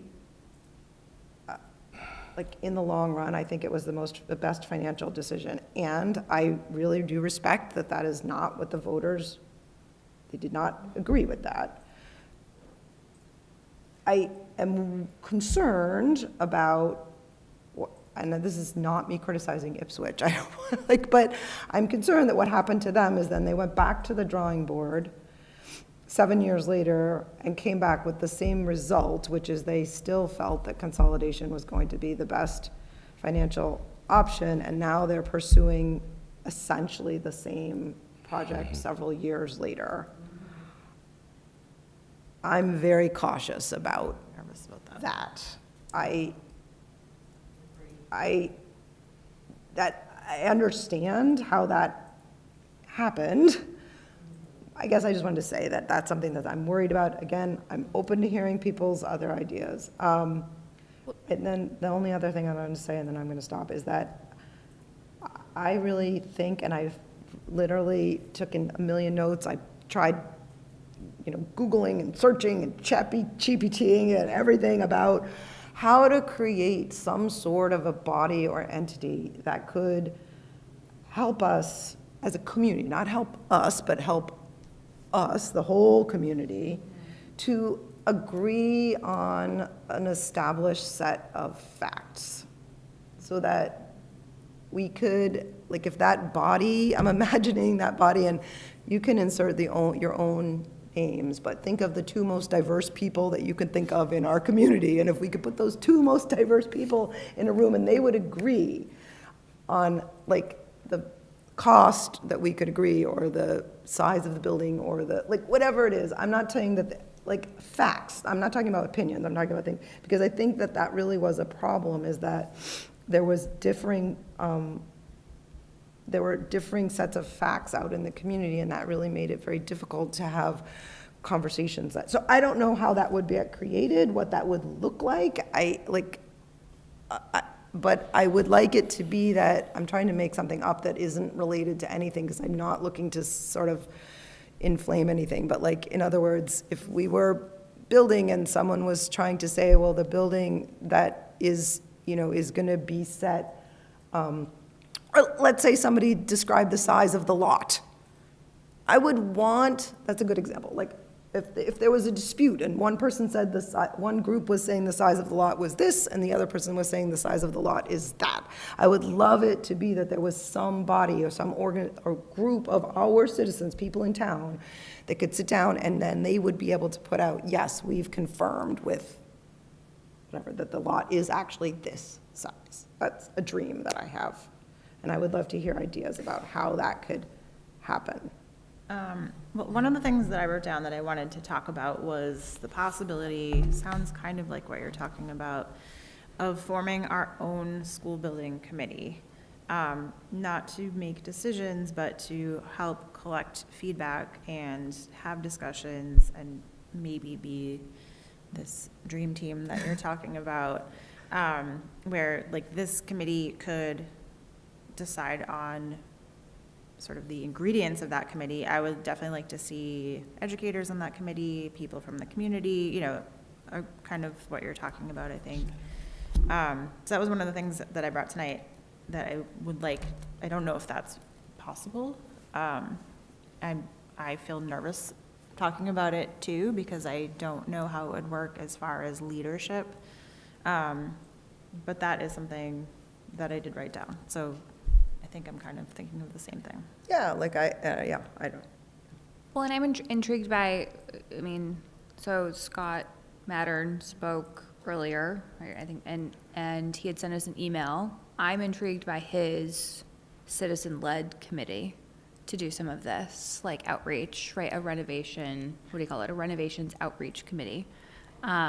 So I'm not sure if that's like similar to what you're saying, Amy, or like, I guess I think I'm actually slowing it down even. I think I'm not really talking about how to communicate out those facts. I'm just talking about, like, I just would love if like there was a way that, like, when you got to a conversation with someone, when you were saying, well, the grass at the Winthrop School is green, and they were saying, no, the grass at Winthrop School is blue, that you'd be able to go to this committee and say, like, the committee's done the research, and actually the grass is purple.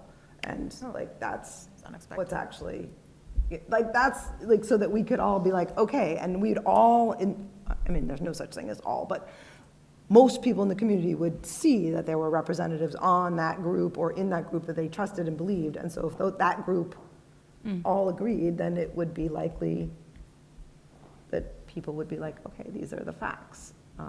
I don't know. And again, I think that's sort of fantasy. I think maybe you're talking more about how to communicate the facts. Like, well, no, and maybe I interpreted that a little bit differently. I think he was saying more about like working together to identify solutions. So yeah. I think it's kind of similar, but his had like a huge citizen-led element to it.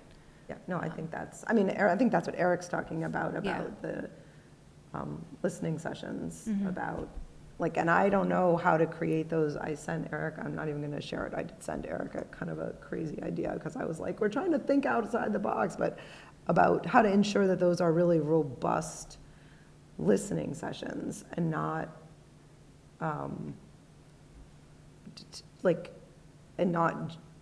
to get big involvement from people, like,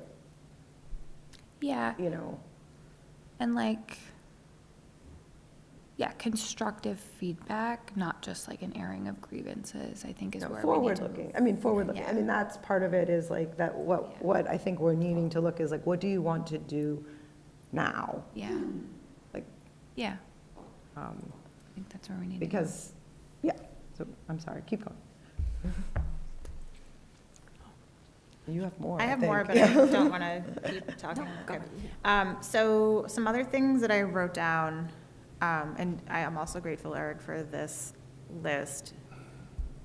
I think it's really important that if we do something like option 3, I did mention last meeting, I think we should leverage the existing work that's already been done, like to, you know, to save some money, hopefully, and have some vision about planning. We've got a ton of documentation. I do think, though, it's really important if we do something like option 3, like go all in on Cutler, that we identify priorities at the other elementary schools and really jump on them. Things like HVAC, like some of the things that came out while we were talking about the other elementary schools. And I think, you know, Eric, you mentioned numbers, like it's important for people to see numbers, and I agree. And I think, you know, HVAC savings, things like that, like I think those are some things, concrete numbers that we could get. But I have questions about, you know, obviously it costs money to get those kinds of bids and things like that. So it's hard to find a starting point, but I would be more comfortable going all in on one school if we also had some things in place for the other schools. That was another thought that I had while I was reading this. And the enrollment study, I also agree with that. I think. Oh, can I ask an enrollment study question Yeah. while you're asking? Do you have any ballpark on how much an enrollment study costs? Depending on who you hire and what you ask them to do, roughly between $8,000 and $20,000. Okay. Well, I guess, because I really was like, I have no idea. It's not my favorite option. I just, you know, when you look at this chart, you can probably reach out 5 to 8 years accurately. After that, it falls off pretty quickly. Well, and even that is not, I mean, I don't know whether, you know, there's a range, obviously, there's some guesswork. It's, like, I'm not sure about how. It's dependent on I'm growth. not sure how useful, because we see that by the time we get to an actual project, like particular when you're talking about, say, kindergarten. Yeah. Many of the children that would be in, don't exist yet, so it's hard to count them because. That's true. You know, so. But we do have things, you know, the pending project at Gordon Conwell, you know, that could be a significant enrollment. Could be, but we issue. don't know. We don't know what's Like, happening yet. that's like, It's a maybe, it's a big variable. it would be important, but it's also, like, if we don't know for sure what that's gonna look like, it makes it really difficult to actually do the enrollment study. Definitely. The difficulty with an enrollment study in small communities is the numbers are so small.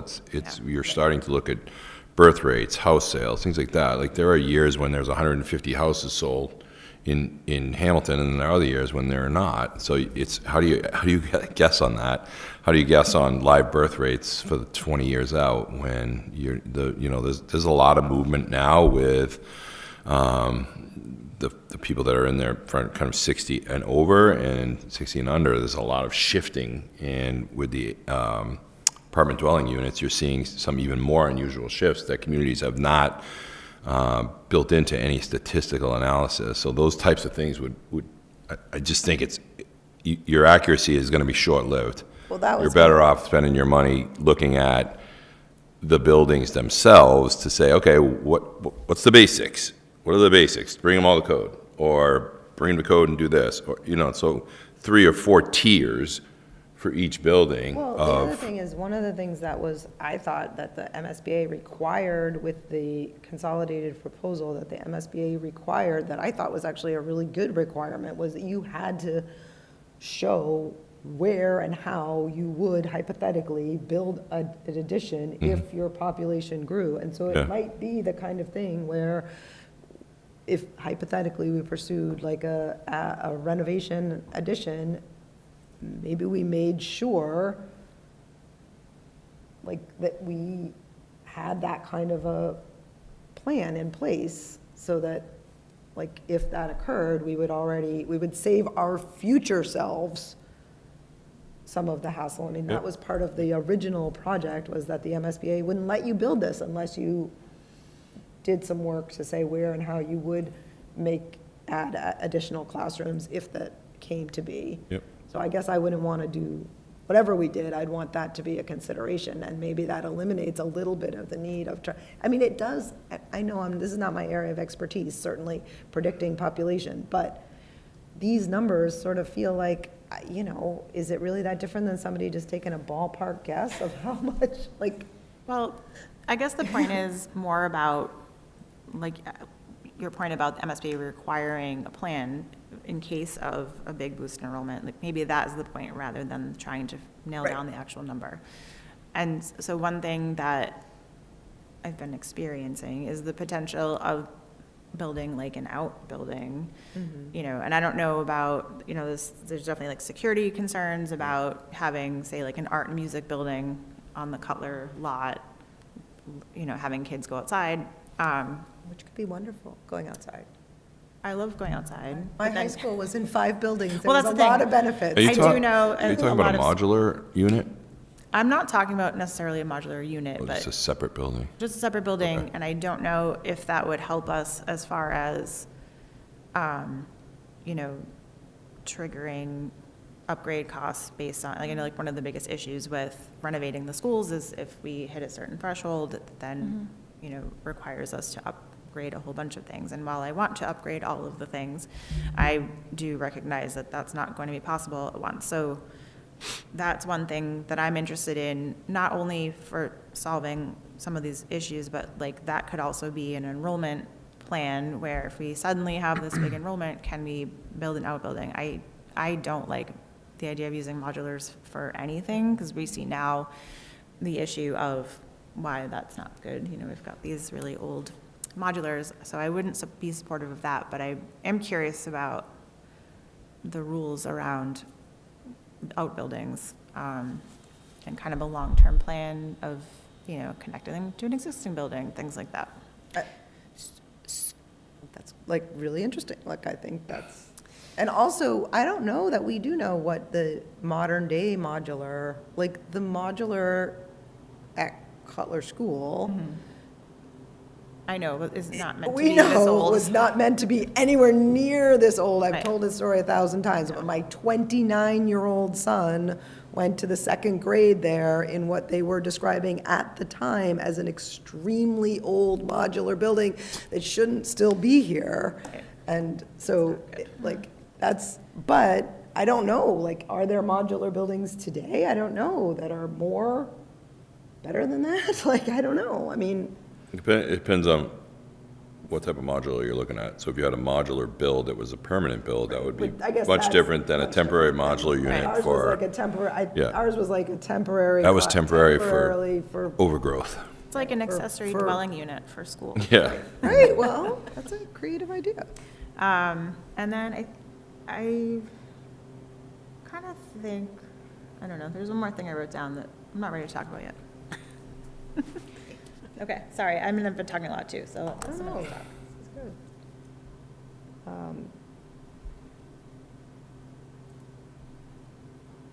What do you think about community listening session or sessions? I think we have to. Yeah, well, I have thoughts, go ahead. I'm in favor. Oh, yeah. Oh, for sure. Yeah. But I'd like to maybe brainstorm some additional ideas, because we've had some. And I'm curious to hear, like, exactly what people's ideas are about format. And maybe Yeah. we don't figure that out right this minute, but like coming up with more. And I guess I wonder, I want them to be open to everyone. And I wonder if it wouldn't be beneficial for, and I don't, and that's something I would look to the public, but to suggest, like, so back in the day, I used to run parent groups, like preschool parent groups. One of the ways to build a good group, like if you want to have a group of 10 and have a really productive conversation, you don't just put it out on a flyer and say, come to the group. You actually usually call 1 or 2 people and say, you would be a really useful member of this group. I'd like you to come. And people come because they got invited. So I would want to create again, to be clear, I'm saying it should be open to everyone. I'm not saying, but what I'm saying is that might be helpful, like Eric just mentioned, senior citizens, for example. It might be helpful to specifically reach out to a few people, and I don't know what that looks like. I don't know how we identify people, but like to invite them to the group. Like people in diverse parts of the community. I don't know. I think the difference between the 6 forums we did and the listening session, it would be important to delineate that it would literally be to gather as much information as possible, not sell anything, say anything, show anything. There'd be no PowerPoint. It'd be come in the room and let's dig into this. What are your ideas? What are your ideas? What are your ideas? What do you think? What do you not like? Get it all together, get it summarized, bring it back around after it's summarized, get it back out to the public and say, okay, here's what we heard. I think we really just need to take those steps if we do that. And literally invite, send out a mail to every house. We've done that. Send out that information. Have people, each group bring 20 people. I don't know, and just so we can come in the room. And I think it's important to lay the ground rules up front, and I think people would adhere to that. I mean, there's nothing to fight about. It's really okay. What can we do to best position our communities moving forward financially and academic and educationally? So that's. And I think you want to hear the ideas, like maybe this is too in the weeds, but like to me in a listening session, one of the things you want to say is like, let's just hear everybody's dream and everybody's vision of what you'd love to create, and like acknowledge that like we get that there are probably, like, you could come up with your dream and there are going to be obstacles to it and there are going to be challenges, but it would be good to hear what everybody's, because it's an opportunity to hear, like, if 15 people all shared different visions, but each person started off by saying, like, my dream is to, whatever, support, that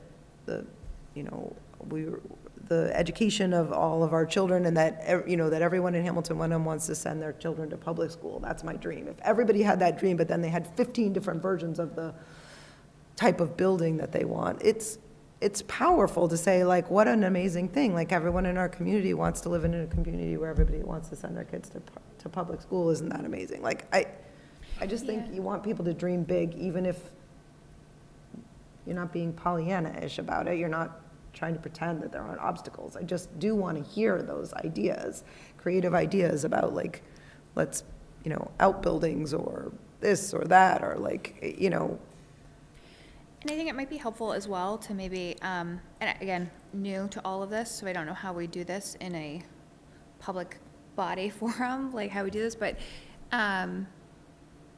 like a lot of what I do in my work is gather feedback in a structured way, and so maybe accompanying some open discussion with like a structured survey where we're trying to gather, because I think it's really important for us to also understand priorities, because if people are mostly concerned about cost and like doing multiple projects, then that's really going to inform the direction we go, right? And I think if some people though are more concerned about, well, we need to make sure we have an equitable experience for all students, or like we just bring our schools up to code. Like, I think having some of that direction in a structured way might be helpful as well, and doing like a structured survey is one way that I, just as a person who works with a lot of data, it can be really difficult when you're trying to parse open comment in like a meeting. So I love that.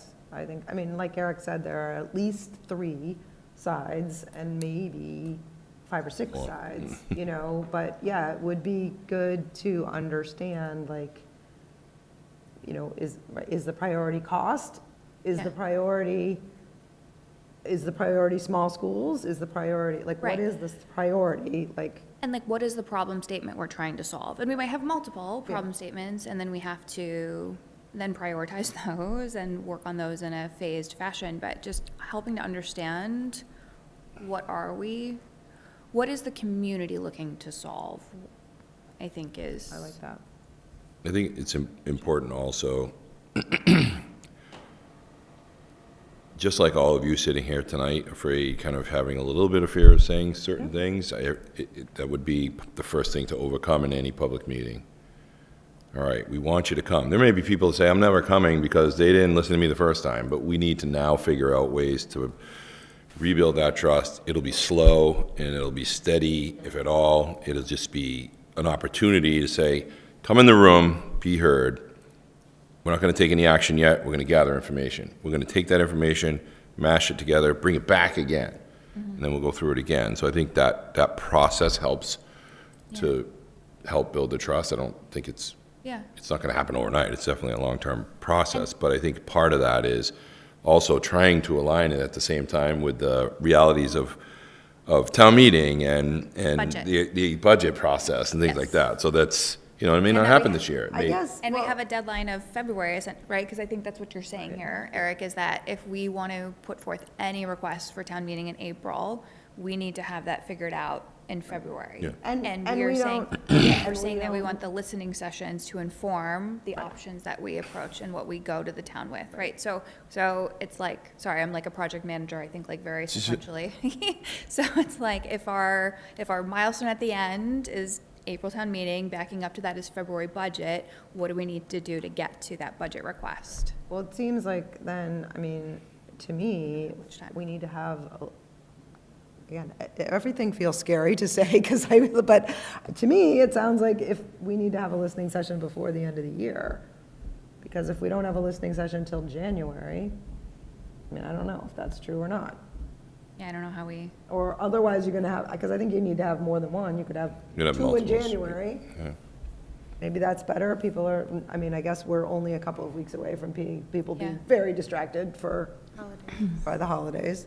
Well, then I guess like, so question for you, Vinny and Eric, who have more, I have no experience with this. To get to like the cost of what option 1 or option 3, like to understand how much that would cost and then the ask to put into the budget request, what does that look like? How do we do that? I don't think it would happen this April. I think the budget request would be for. To do that, to get a bidding, to do the For bid. planning. Right, it wouldn't. you'd bring in a planner who would put everything together to get things ready for a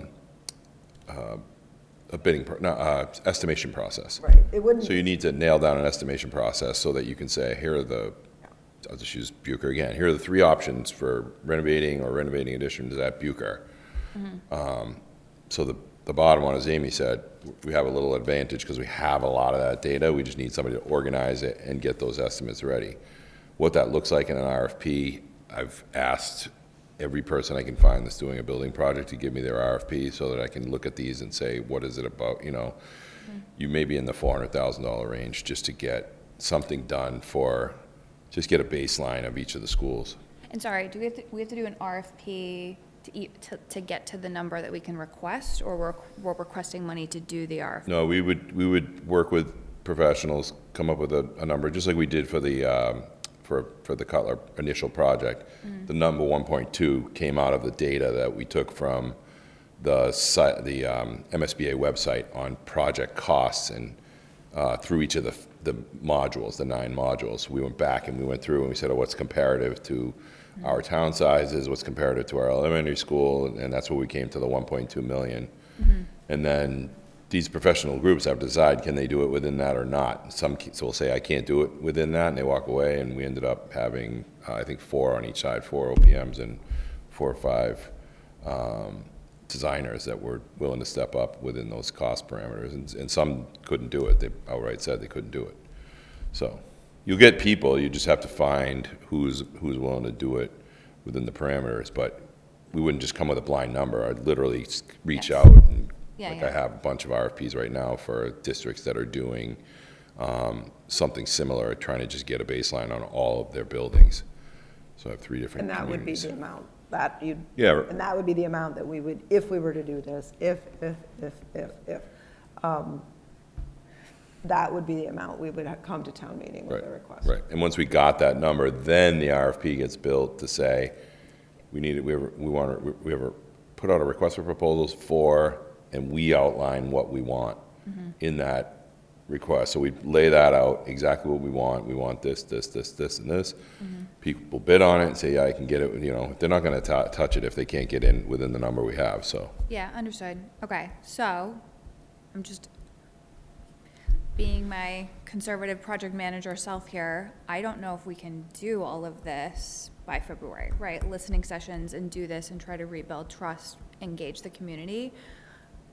Like, I think it's very aggressive. Or year end, right? It's Q4, holidays are coming up, right? There's a lot going on. I'm just right? And I understand we have to do this in like an open forum. We have to plan all of these things. It's slower than in my corporate life where we just do things overnight.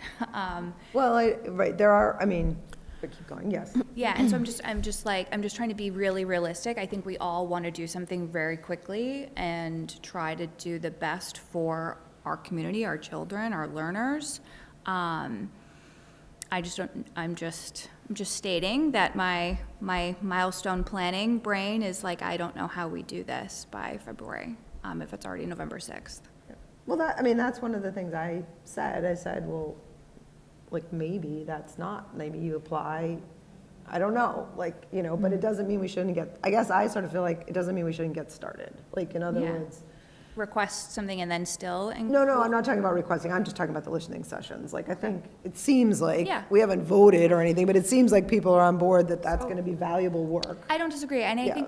I think where I'm jumping to is we do these listening sessions, we're trying to achieve multiple goals. We're trying to rebuild trust, we're trying to engage the community, we're trying to do all of these things.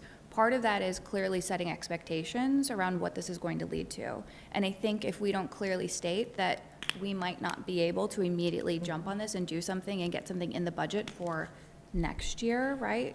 Like, if we don't share that upfront with folks in these listening sessions, I do think that's gonna just already upset people. Like, I think we have to be very clear that, like, our window is rapidly closing. Yeah. And so we're still committed to doing listening sessions, but it may not lead to immediate action. No, I think that's, I don't know, I think that's real. I also think we don't know, and so, like, we want to also be open to the possibility, again, which I don't anticipate, but we do want to be open to the possibility that, like, we could have listening sessions and it could become abundantly clear that the community does have a very specific direction that they're ready to go in. And, like, I mean, I don't feel like we've seen that, but it could happen. Like, it could happen that the community comes and really is like, we have a really specific direction, this is really what we want, we're ready to go, and maybe we are ready to go. Like, ATM's not your final stop either, Right. because look at how many Go back special again. town meetings have occurred. There's opportunities beyond the April town meeting. I mean, everybody wants to get in front of everybody at April town meeting, because that's generally the largest attendance, that's where people expect things to happen, But for the budget, our guess. budget will have to be, this would be Yeah. separate This from would the be budget, separate, because it would be a debt exclusion. Okay. I think everything you said was important and real. Yeah. Yeah. I'm sorry, Kristen, did you have stuff to say? Sure, and I don't want to repeat kind of anything that's been said, but as a new member and trying to kind of dive into the deeper layer of this, community challenge that we face, my sort of gut feeling is that this is going to be 2 school committee budget cycles to get to an answer, because we're going to need to request some amount of money this year to help us build a plan, right? Because I think money follows a plan. So, we have to, I think, spend the time needed to build the plan. And I think there will need to be way more than 2 listening sessions. I think it's going to have to be 24 months of listening sessions, feedback sessions. I think all of these ideas are good to be thinking about. Is there a citizen-led community? Is there this sort of information arbiter? I think we need, like, all the legs of these stools. And I think for me, the valuable information that I'm trying to understand as an early part of a listening session is, what is the information that people need to be comfortable to make a decision?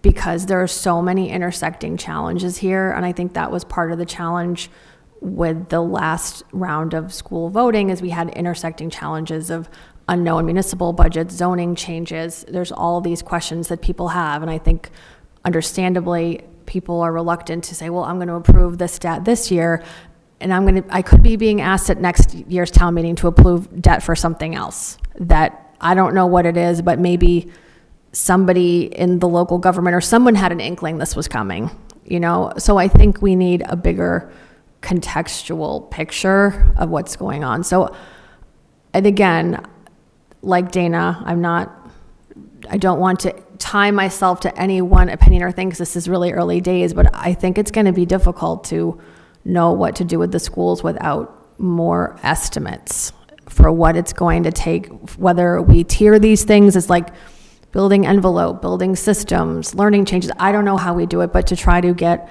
more reliable data as to what all of this will cost, because that's the first question a lot of people are going to ask, and I think that's a human and understandable response. I don't know that that always gets to the heart of the learning challenges or the educational benefits we're trying to deliver by aligning facilities with programming, but I think we're going to probably need to figure out what money we need to have better cost estimates for these renovations and what is the whole landscape of all. I think Eric said we have 6 buildings. What are we, I'm like 3 elementary schools, the admin building, middle school, high school, like what are we really looking at? And I would encourage, if it's possible, and maybe this already exists and I just don't know, but our, you know, partners in the 2 towns, like what are they looking at for facilities challenge? Like this is a 3-part problem, I think. And I think without more information on all of those parts, I think it's going to be hard. And some of those parts are not our responsibility, but I think without more kind of community-wide information on that, it's going to be hard for people to make a decision about a significant, you know, borrowing that's into the tens and tens of millions.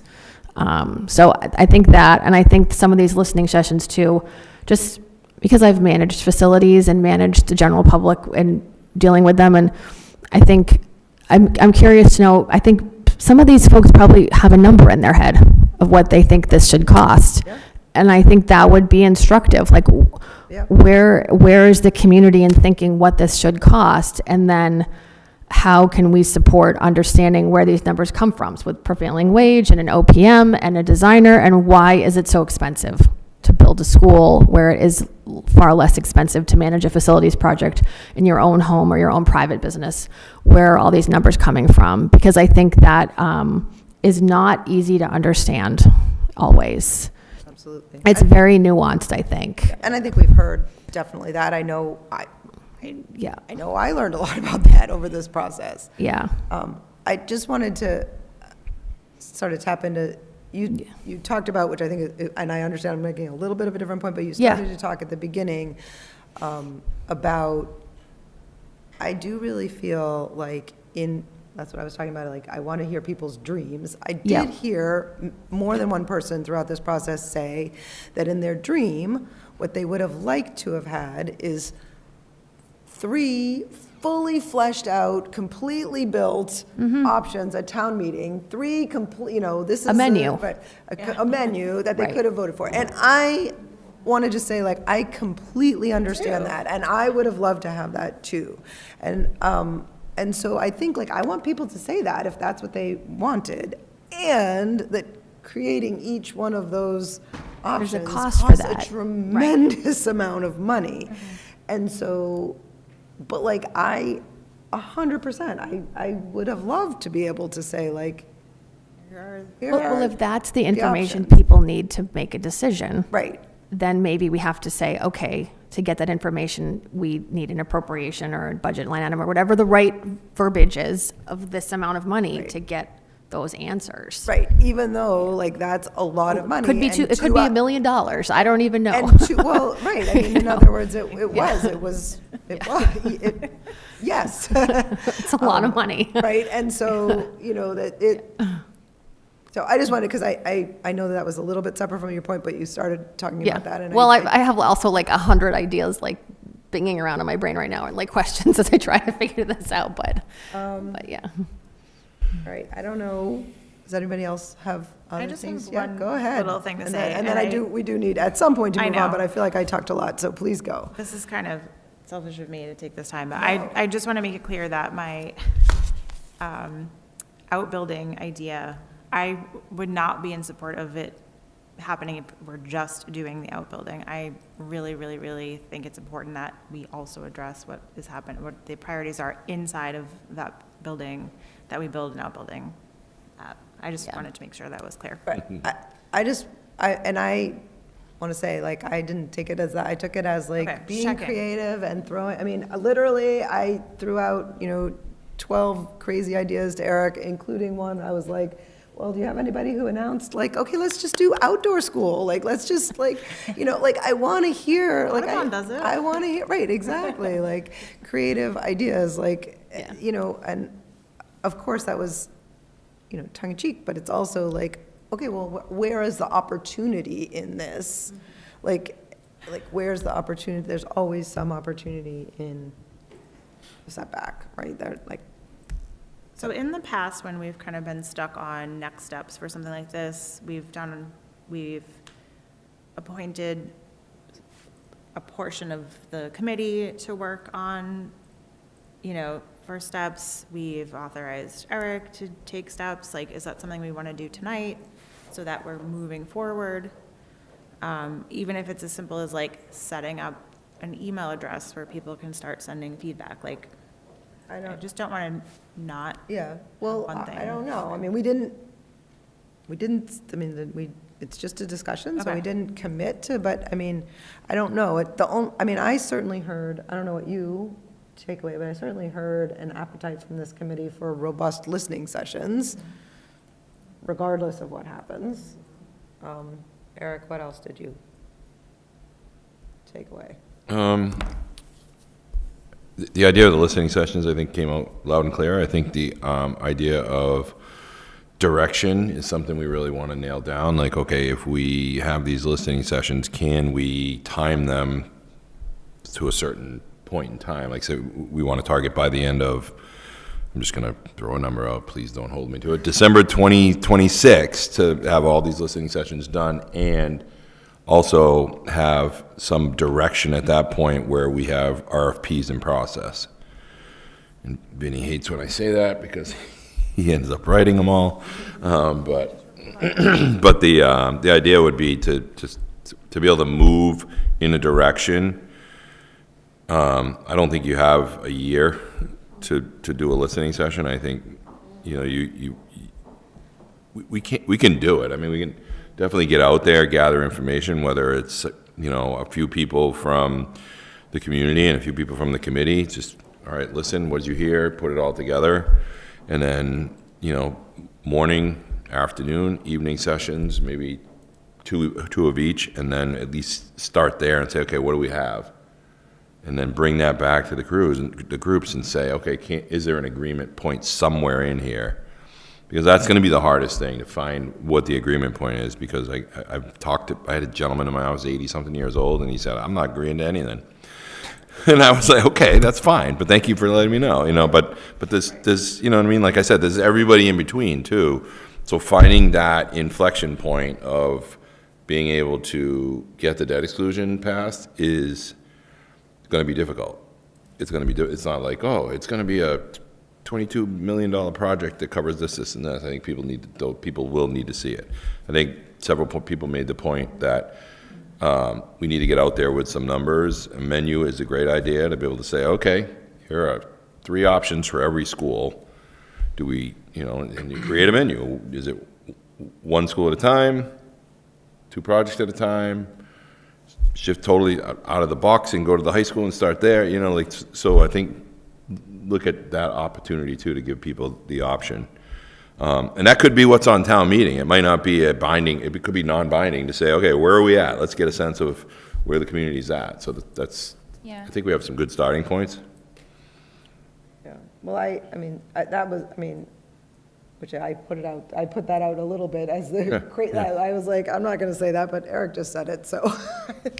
That, in part of my research about when I researched what happened with the middle school in the 90s, one of the things that occurred is they had a non-binding town meeting.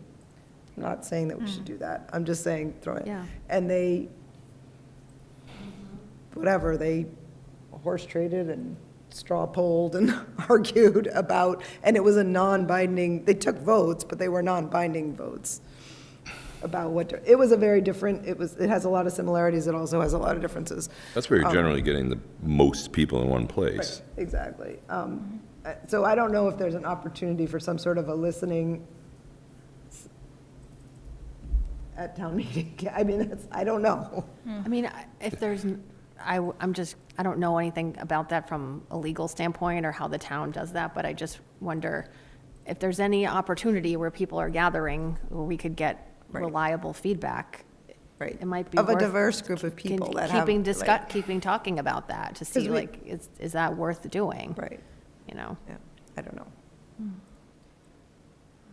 All right, I do want to move forward, but do we have any, I mean, to Amy's point, do we feel like that there's any action step? Like, do we want to task, it sounds like, do we want to task someone on the committee to work with Eric around setting up listening sessions? Is that too soon? What are people thinking?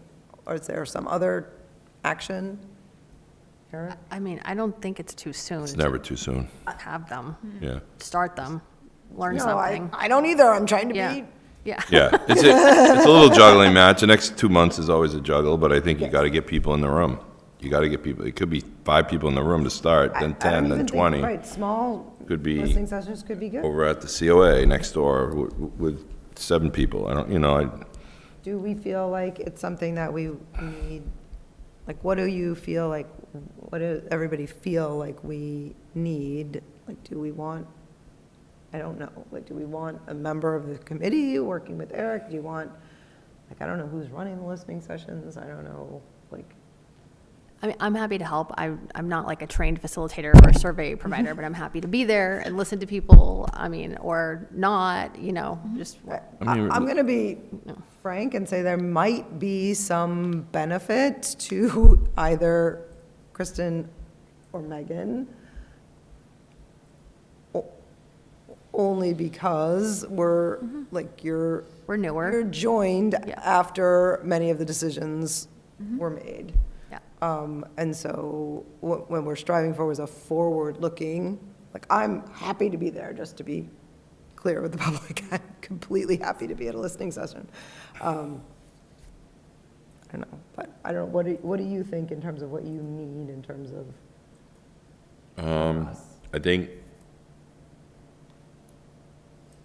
I think open the door to let some public in.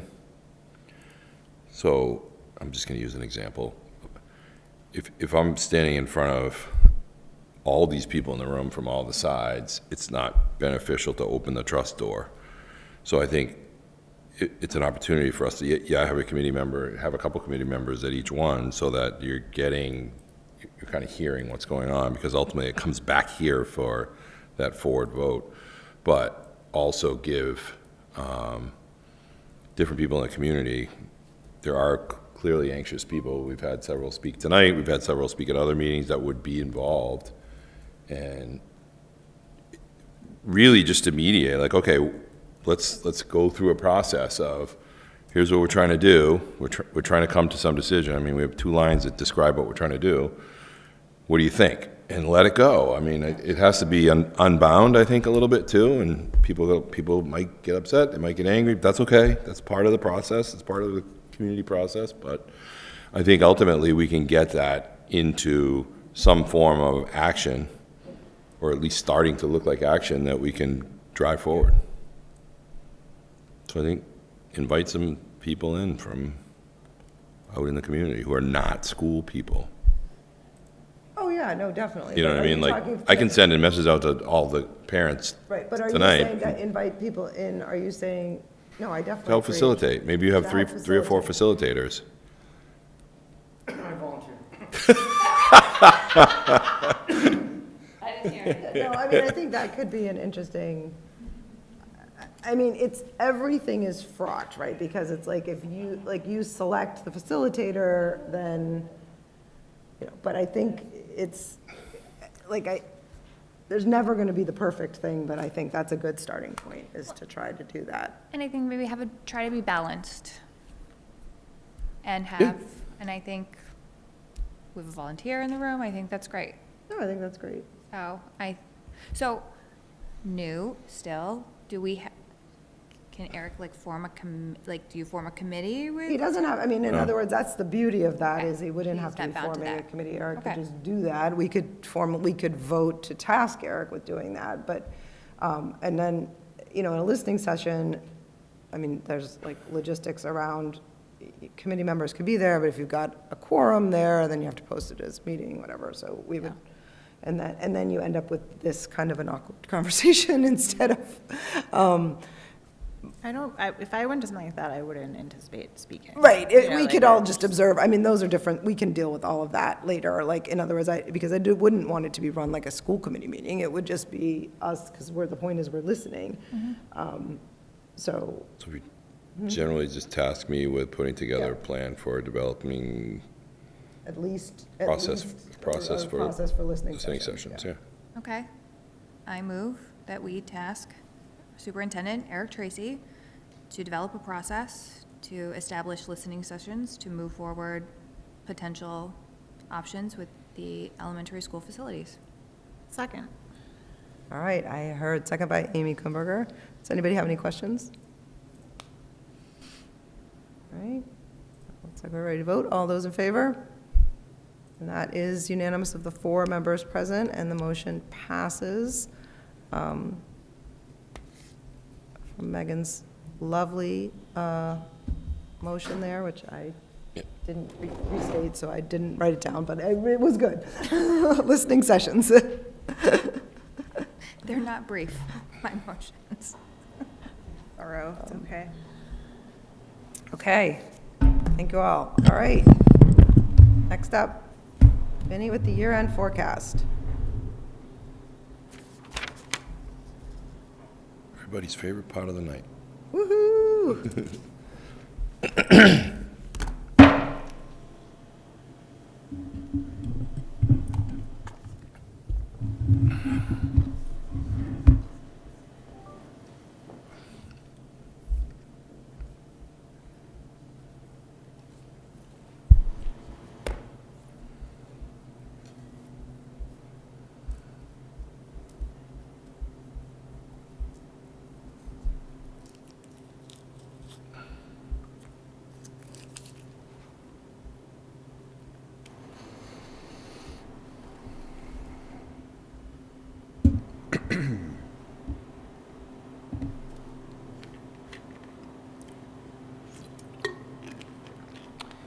Thank you guys for letting me present to you tonight. I am here to discuss the FY26 year-end forecast as of quarter 1 ending September 30th, 2025.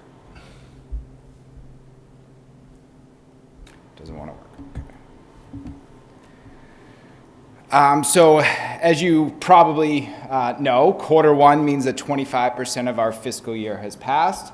But we are a school district, and the majority of our expenditures happen within those 180 days of school. So if you look at it just from that September 30th point of view, we've only had 21 school days pass, or roughly 12% of the school year. For that reason, we have not done an entire line-by-line analysis of all 450 of our account lines. Instead, our quarter 1 forecast is based on all staff changes that we know of as of September 30th, plus an out-of-district forecast that was provided by Stacy Busick, our Director of Student Services, and then, in addition, a health insurance analysis. So you might ask why, it doesn't work, sorry. So you might ask, why do we look at just these 3 items? Well, it's because they're our largest 3 budget categories. So if you look at our FY26 operating budget, it is approximately $46.6 million.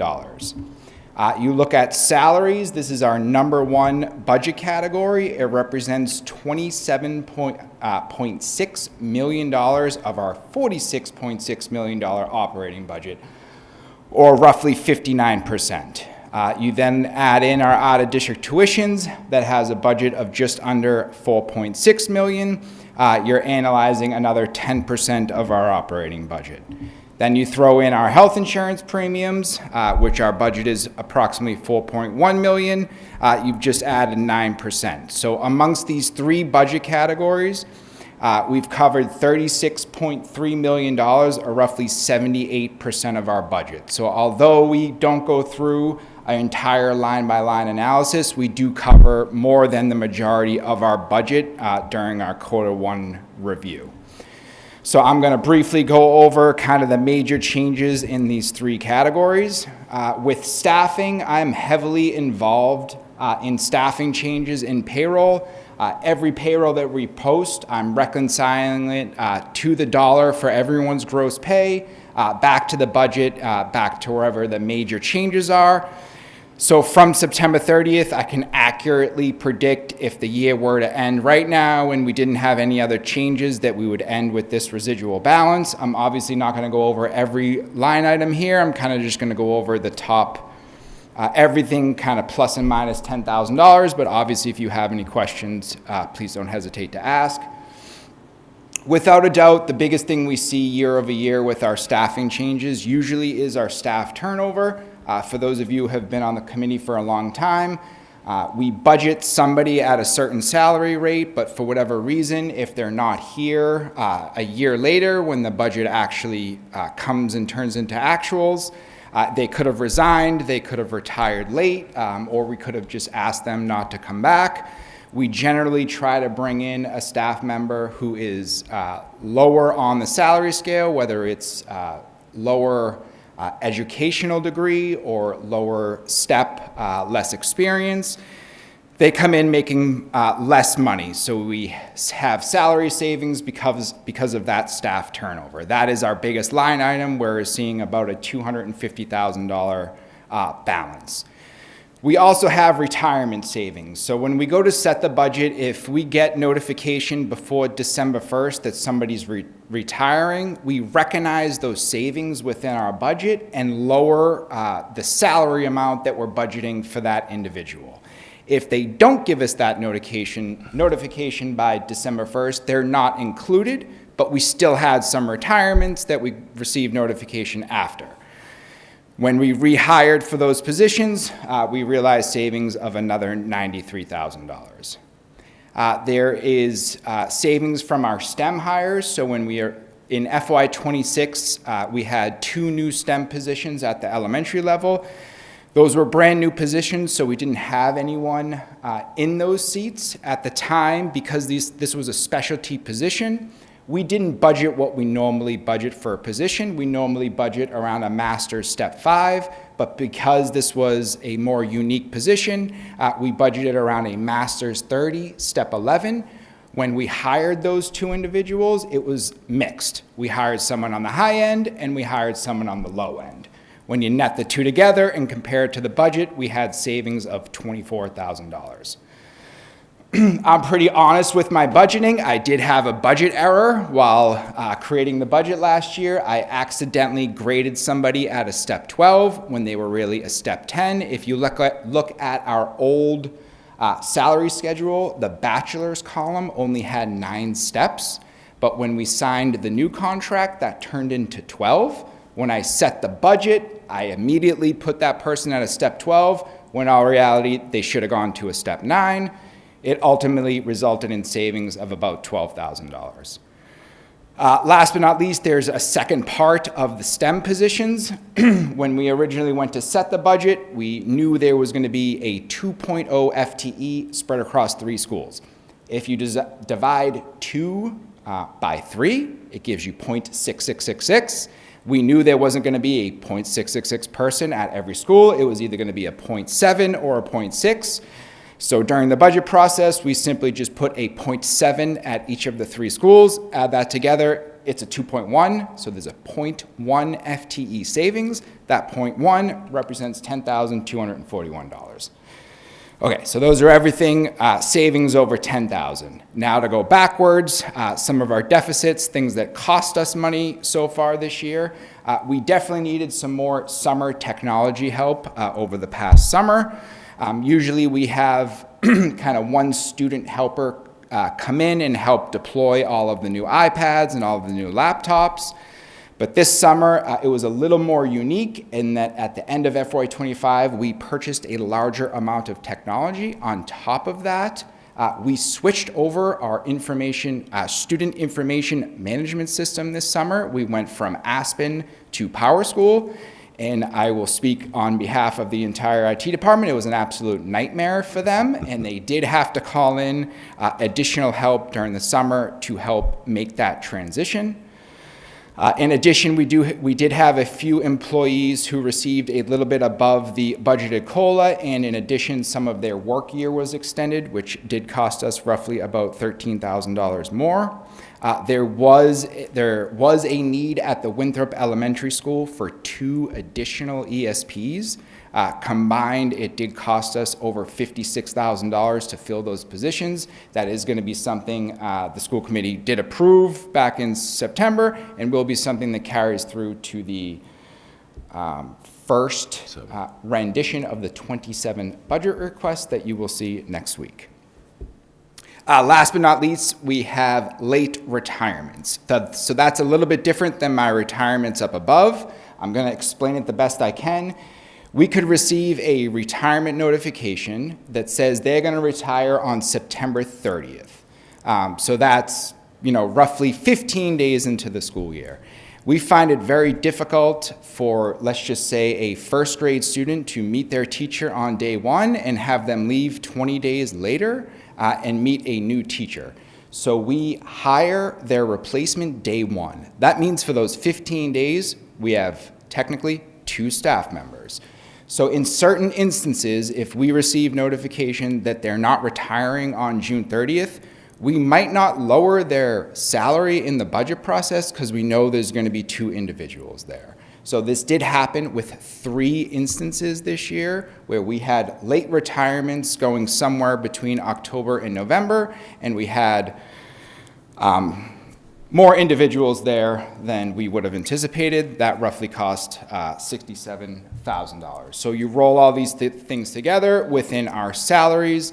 I am at this moment estimating to have $270,000 remaining at year end. Do you have any questions there? Okay. Moving on to the second biggest budget category, our out-of-district tuitions. I did receive a year-end projection from our student services director. It is broken down by student, by the out-of-district placement. I really just summarized it here for you to give you just the numbers on one slide. This is before any offsets and any prepaids. Our FY26 approved budget for our out-of-district tuitions was approximately $4.6 million. The year-end projections is coming in at $4.4 million, which leaves a balance of roughly $98,000. However, there is one very likely placement at the moment that is in our buildings today, but I've been told that it is highly likely they're going to be outplaced before the end of the year. If the year were to end right now, we would end with $98,000. However, we are anticipating that student is going to be outplaced before the year is over, costing roughly $50,000. If that occurs, we would have a year-end balance at the moment, again, before any offsets and prepaids, of roughly $47,000. Because during the budget process, I always go on the side of caution. I'm going with the 47, just so we account, obviously, for that potential placement. Next is our health insurance. So I know this is a convoluted chart, but I tried to explain to you in here how we come up with our health insurance budget. So when we go to build the budget, we pick the most up-to-date invoices, which is usually the ones we receive right before I start building the budget.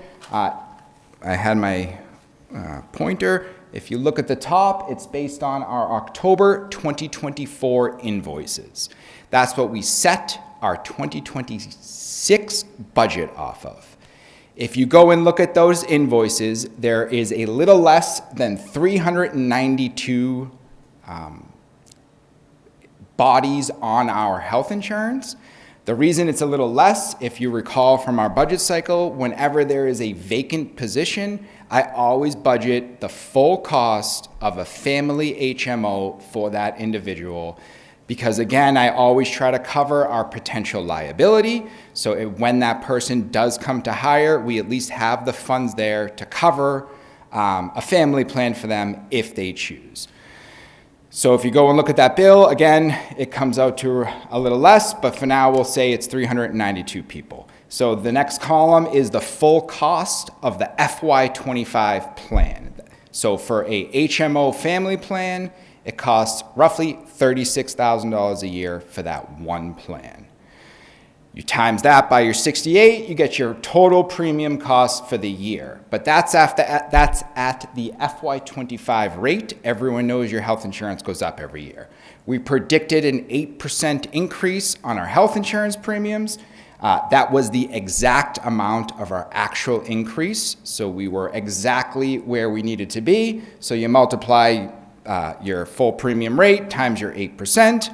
But then that's the full cost. It's split between obviously the employee and the district. For FY26, the district covers 63% of the overall premium. You then charge that by 63 million, get you your 1.6 million, just talking about the HMO family plan. Do that for every single plan we have. It gets you exactly to where we set the budget of the 4.142 million. So that's our budget. Sorry, clicker doesn't work. So then you look at our actuals. So then the last bill we received exactly 1 year later, October 2025, we only have 375 actual participants in our health insurance, about 17 less than what we budgeted. Obviously, if you look, the biggest variance is within our HMO family. And again, that's because where we put all of our vacant positions. So most likely that's where you're going to find the biggest variance. Again, very honest and open. This is where we budget for a lot of kind of residual funds at the end of the year. It's within our health insurance because there is so much movement during the year. We could get the premium rate wrong. We could have somebody walk in tomorrow that says, you know, my spouse lost their health insurance. I now have to go on the district. And as you saw on the slide before, it's $36,000 every time that happens. That's why we always try to build in a little bit more within our health insurance because it is so volatile during the year. Nonetheless, you have 17 less bodies. You simply multiply that by the number we had on the last slide. You come down with a balance of roughly $247,000. We did have an additional roughly $5,000 in expenses, and that's just because in September, we did have more people on the bill. They weren't enrolled in October, so there is people coming and going, so the math just doesn't exactly work out at the end of the year. Nonetheless, at this moment, I'm predicting a balance of $243,000 in our health insurance accounts. So just summarizing, based on these three biggest categories, if nothing were to change between now and the end of the year, we would end with approximately $561,000. But I just have a big asterisk here that the quarter number one is the least accurate quarter, and a lot will change between now and the end of the year. I do anticipate that in quarter two, if not by quarter three, we will be asking for a transfer within our maintenance department. Right now, we are coming very close already to our budget. They are not currently over, but I anticipate by the turn of the calendar year, there will be something we need to analyze with them. So I do anticipate that a good portion of this money will be converted to maintenance before the year is over. So at this time, I'm not recommending that we do anything with these funds at the moment for those two reasons, because there's a lot more of the year left to go and because we will probably need it for upkeep. Do we have any questions? Okay. Thank you. Thank you. Thank you. Thank you. Yep. All right. Thank you very much for that, Vinny. Yeah. Next up, committee reports. Capital Finance? It was canceled. Okay, and when is the next for Monday. meeting? Monday. Okay. All right. I wish that you have a productive meeting on Monday? Because I know you have tons of work to do. Yes, we are reviewing the first pass of the 27 budget, so I hope we come together. Great. Policy? We are bringing back the second reading and for a vote, the competency determination policy for graduation, which is linked. I don't know, Eric, do you have anything to add? This is, We made the changes that were requested for the column headers and actually simplified one of the notes. last time there was confusion about the difference between the two columns. Yep. Yep. Just rewrote the headings. Do people have questions about this? Just, I don't know if you want to give a little context for Kristen, our new member, a little. Last year, the voters voted to remove the MCAS requirement for graduation, so every district in the state is charged with determining new competencies for graduation, which is a little complicated. So this document comes from the state. We didn't write The this. template, yep. It's a template, but we've added our own requirements on top of the state competencies. So this is something that the policy subcommittee worked on, and then just so you know, typically we bring something for a first read to the committee and get feedback, bring it back to the policy subcommittee, and then we bring it back again for like a second read and a vote. And that's what this step is. Okay. So you're looking for a vote this evening, correct? So maybe we can start with a motion, and then if we have discussion. I move that the Hamilton Wenham Regional School District School Committee approve the competency determination policy as written. Second. Second by Amy Kumberger.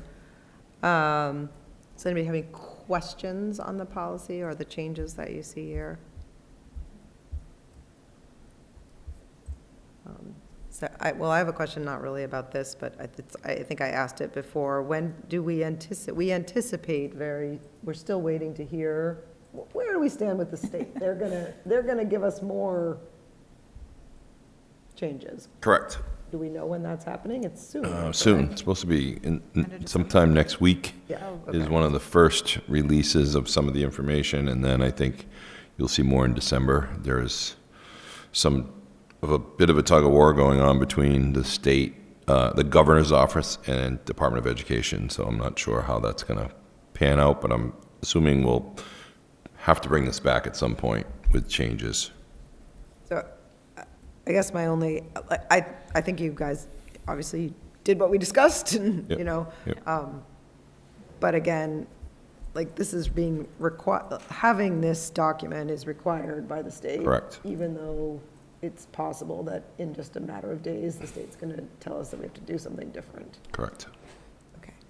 I do think it's important though for students and. Of course. To like have some sort of. Something. Yeah, we need something for the current Yeah. class, graduating class. There are kids that will be impacted by this. Absolutely, yeah. Okay, anybody else?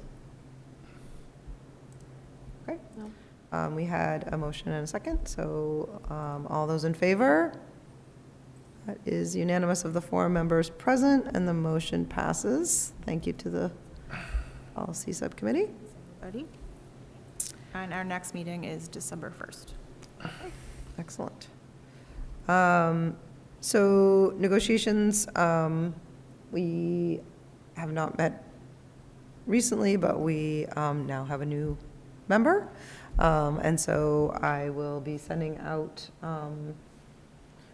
I'll chat with Eric, and I'll send out to the subcommittee and to the union, and we'll see. Maybe we might need to meet first, and then. Yeah, we'll have a session We'll need to to meet start. first, and, Strategy session, and then meet with the Yep. ESP group first. All right, so look for me in your inbox. All right. All right, we do not have a secretary report because we don't have the secretary here. Unless you just want to wing one, Maggie? Get your minutes in. The report. That's all you have to say. Get your minutes in. Yeah, get your minutes in. All right. Amy, do you have anything in our inboxes? Our inboxes were pretty quiet this time around since our last meeting. Okay, thank you. To you, Eric. Superintendent report. First, start off with congratulations to both boys and girls soccer who won their tournament games yesterday and will advance in the tournaments. I don't know exactly where they're going from here, but both played back-to-back yesterday up at the high school and both took home the win. So it's fun to have teams deep into the tournament, and the possibility of one of them making it all the way is always a high level possibility with our soccer teams. They've always done fairly well, so we'll be looking forward to that. The other thing in the exhibit here is I wanted the committee to be aware that I submitted this position paper to the state. The state is having their own listening sessions, oddly, about Chapter 70. Chapter 70 funding is what the state calls the funding that they give to each school district, or communities actually, or school districts if they're regional, to offset the budgets. And one of the things that you're seeing with Chapter 70 funding across the state is it is not meeting the needs or the expectations of what it was designed to do. Even more so for districts that are regionalized. We all kind of fall into this minimum aid district. We don't get very much.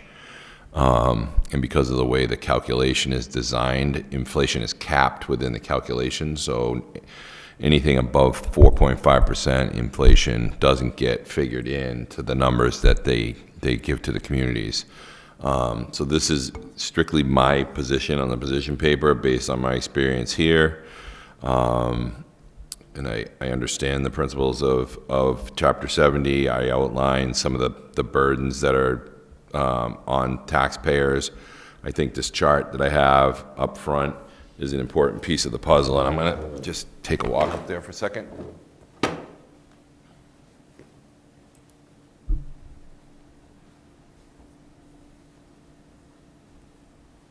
These red lines here, I'll do it with this, right? These red lines here are Chapter 70 funding all the way back to FY 93. Hasn't changed much, which is one of the problems with some of these smaller districts, regional districts. Generally, districts under 2,500 students are impacted negatively. This line here is our budget. This is what we spend. It's called net school spending, actual net school spending. And it's dipped a little bit here and there, but it is now so divergent from state aid that we are in a very problematic situation along with several of the regional school districts around us. So I wanted people to be aware of this. This is an important aspect of the work that I'm doing as the superintendent, but also with my fellow superintendents around the entire state. I went to Masconomet last Thursday, 2 Thursdays ago, and went to the listening session, and there were people there from school committees, from city councils, mayors, and really all talking about the same problem, which we've experienced for a number of years now, where the gap widens further and further and further, and will continue to widen under the same expectations from the state.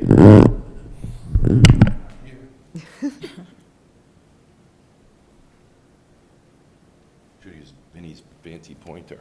Exactly, the laser pointer. So anyway, there are a number of things that the listening sessions are trying to dig into, like, okay, give us some real change. What are some things that you could do? I mean, realistically, the formula right now was designed in '92. It is so complex that he's tried to figure it out and kind of gotten close. I've tried to figure it out and kind of gotten close, but you can never nail down the actual numbers based on what you get. Couple that with not meeting the expectations in the law for transportation reimbursements. I think last year we got 57% of our transportation reimbursement that should have been 100%. No, 75% last year.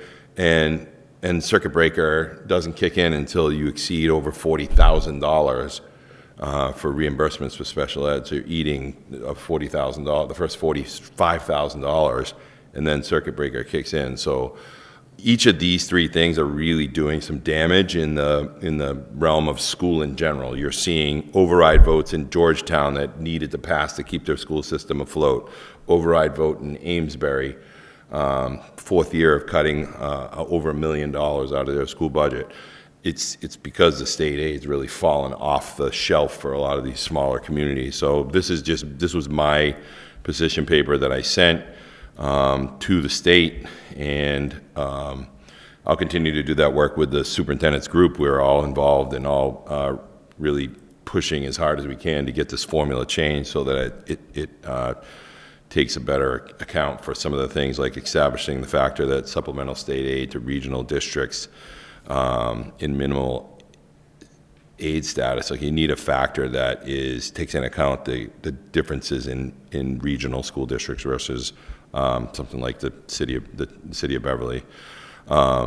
Revisit the minimum aid provision. The per pupil increase accurately reflects the actual inflation-driven cost growth. There's a cap in the formula built in for no higher than 4.5% inflation. So if you go back a year when inflation was really high, you lost money, even though you got your $4 million, which is about what we get. It doesn't translate into $4 million when you start taking into account of inflation. And then examining the impact of local contributions. You know, when you all hear it, education takes up 60% of the budget, and I don't think they're understanding the impact on smaller communities for things like trash, like water, like all of the expenses that the towns have that we were talking about earlier. So that's part of one of my solutions. And then what I just talked about with transportation and special ed costs are really not being funded at full levels. So we have a kind of a perfect storm, if you will, forming where the budget will continue to grow and state aid will continue to remain flat. And you see it in our budget offsets and our budget revenues. They don't change very much. So we're all just making the push.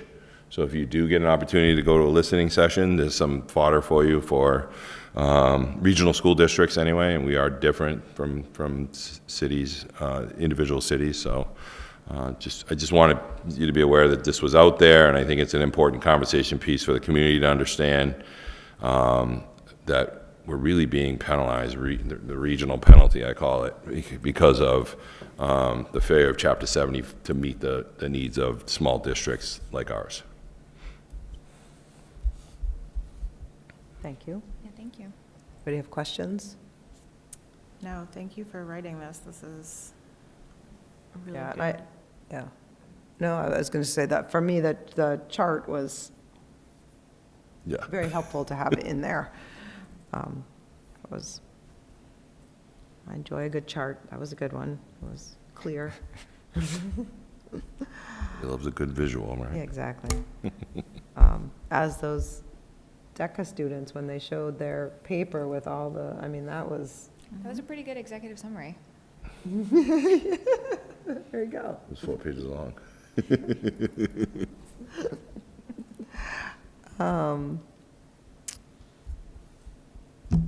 Anything else? Anybody have anything else? That is all. All I right. just wanted to make sure that was out there publicly. I think it's important for the public to know and the public to get involved. I mean, there's nothing that says that anybody in the community can't go to these listening sessions. They're open to the public, and I think just helping people to be aware. I've talked to the towns, I've given them a copy of this. Like, this is something they need to chime in on as well at the state level. So we need to just use all the tools available to us right now to ring the bell at the State House to say this is not it's not going to serve us for the next 5 years. It's just going to get wider and wider and wider. No, and I appreciate you not just doing the work, but also bringing it, I mean, that's sort of one of the things that you talked about doing this year, is bringing that advocacy work and showing it here and highlighting it here. I think it's good for everyone to see it. It's helpful. Thank you. Okay, I don't think I have very much on the chair's report. I did want to just let everyone know that the most recent meeting for the regional agreement discussion was supposed to be last week.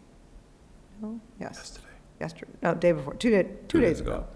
Not last week, but a couple days ago. Wednesday. Yes, it was yesterday. long week. Yesterday. It was a strange week. Anyway, the towns were not ready to have that meeting, and so we've postponed it. I think it's the second time we've postponed. So they are doing their work, and they're hopefully going to be our next, we do have another meeting scheduled, so hopefully I'll have something to report when that happens. And then I already did share with you that we are going to begin the process of bargaining with the ESP union. I don't think I have anything else. Okay. Topics for future meetings? Does anyone have anything? Policy subcommittee member. FY '27 budget. Yes, okay. Wait, hold on. Yes, I did have that. And then I sort of just jotted down, and Amy, maybe you can let me know if this is, when we were having that conversation regarding the next steps, I sort of jotted down like a formation of some sort of a committee as maybe a discussion. I didn't know if you were trying to add that, but it sounded like you were, so. So I don't know when that would come back, but Let's keep it in our, it could be on the list of things that could be on a future agenda. Yep. Vinnie, did you have something? Just the 27 budget for Okay, next was that time. our- Next meeting. Next meeting, yep.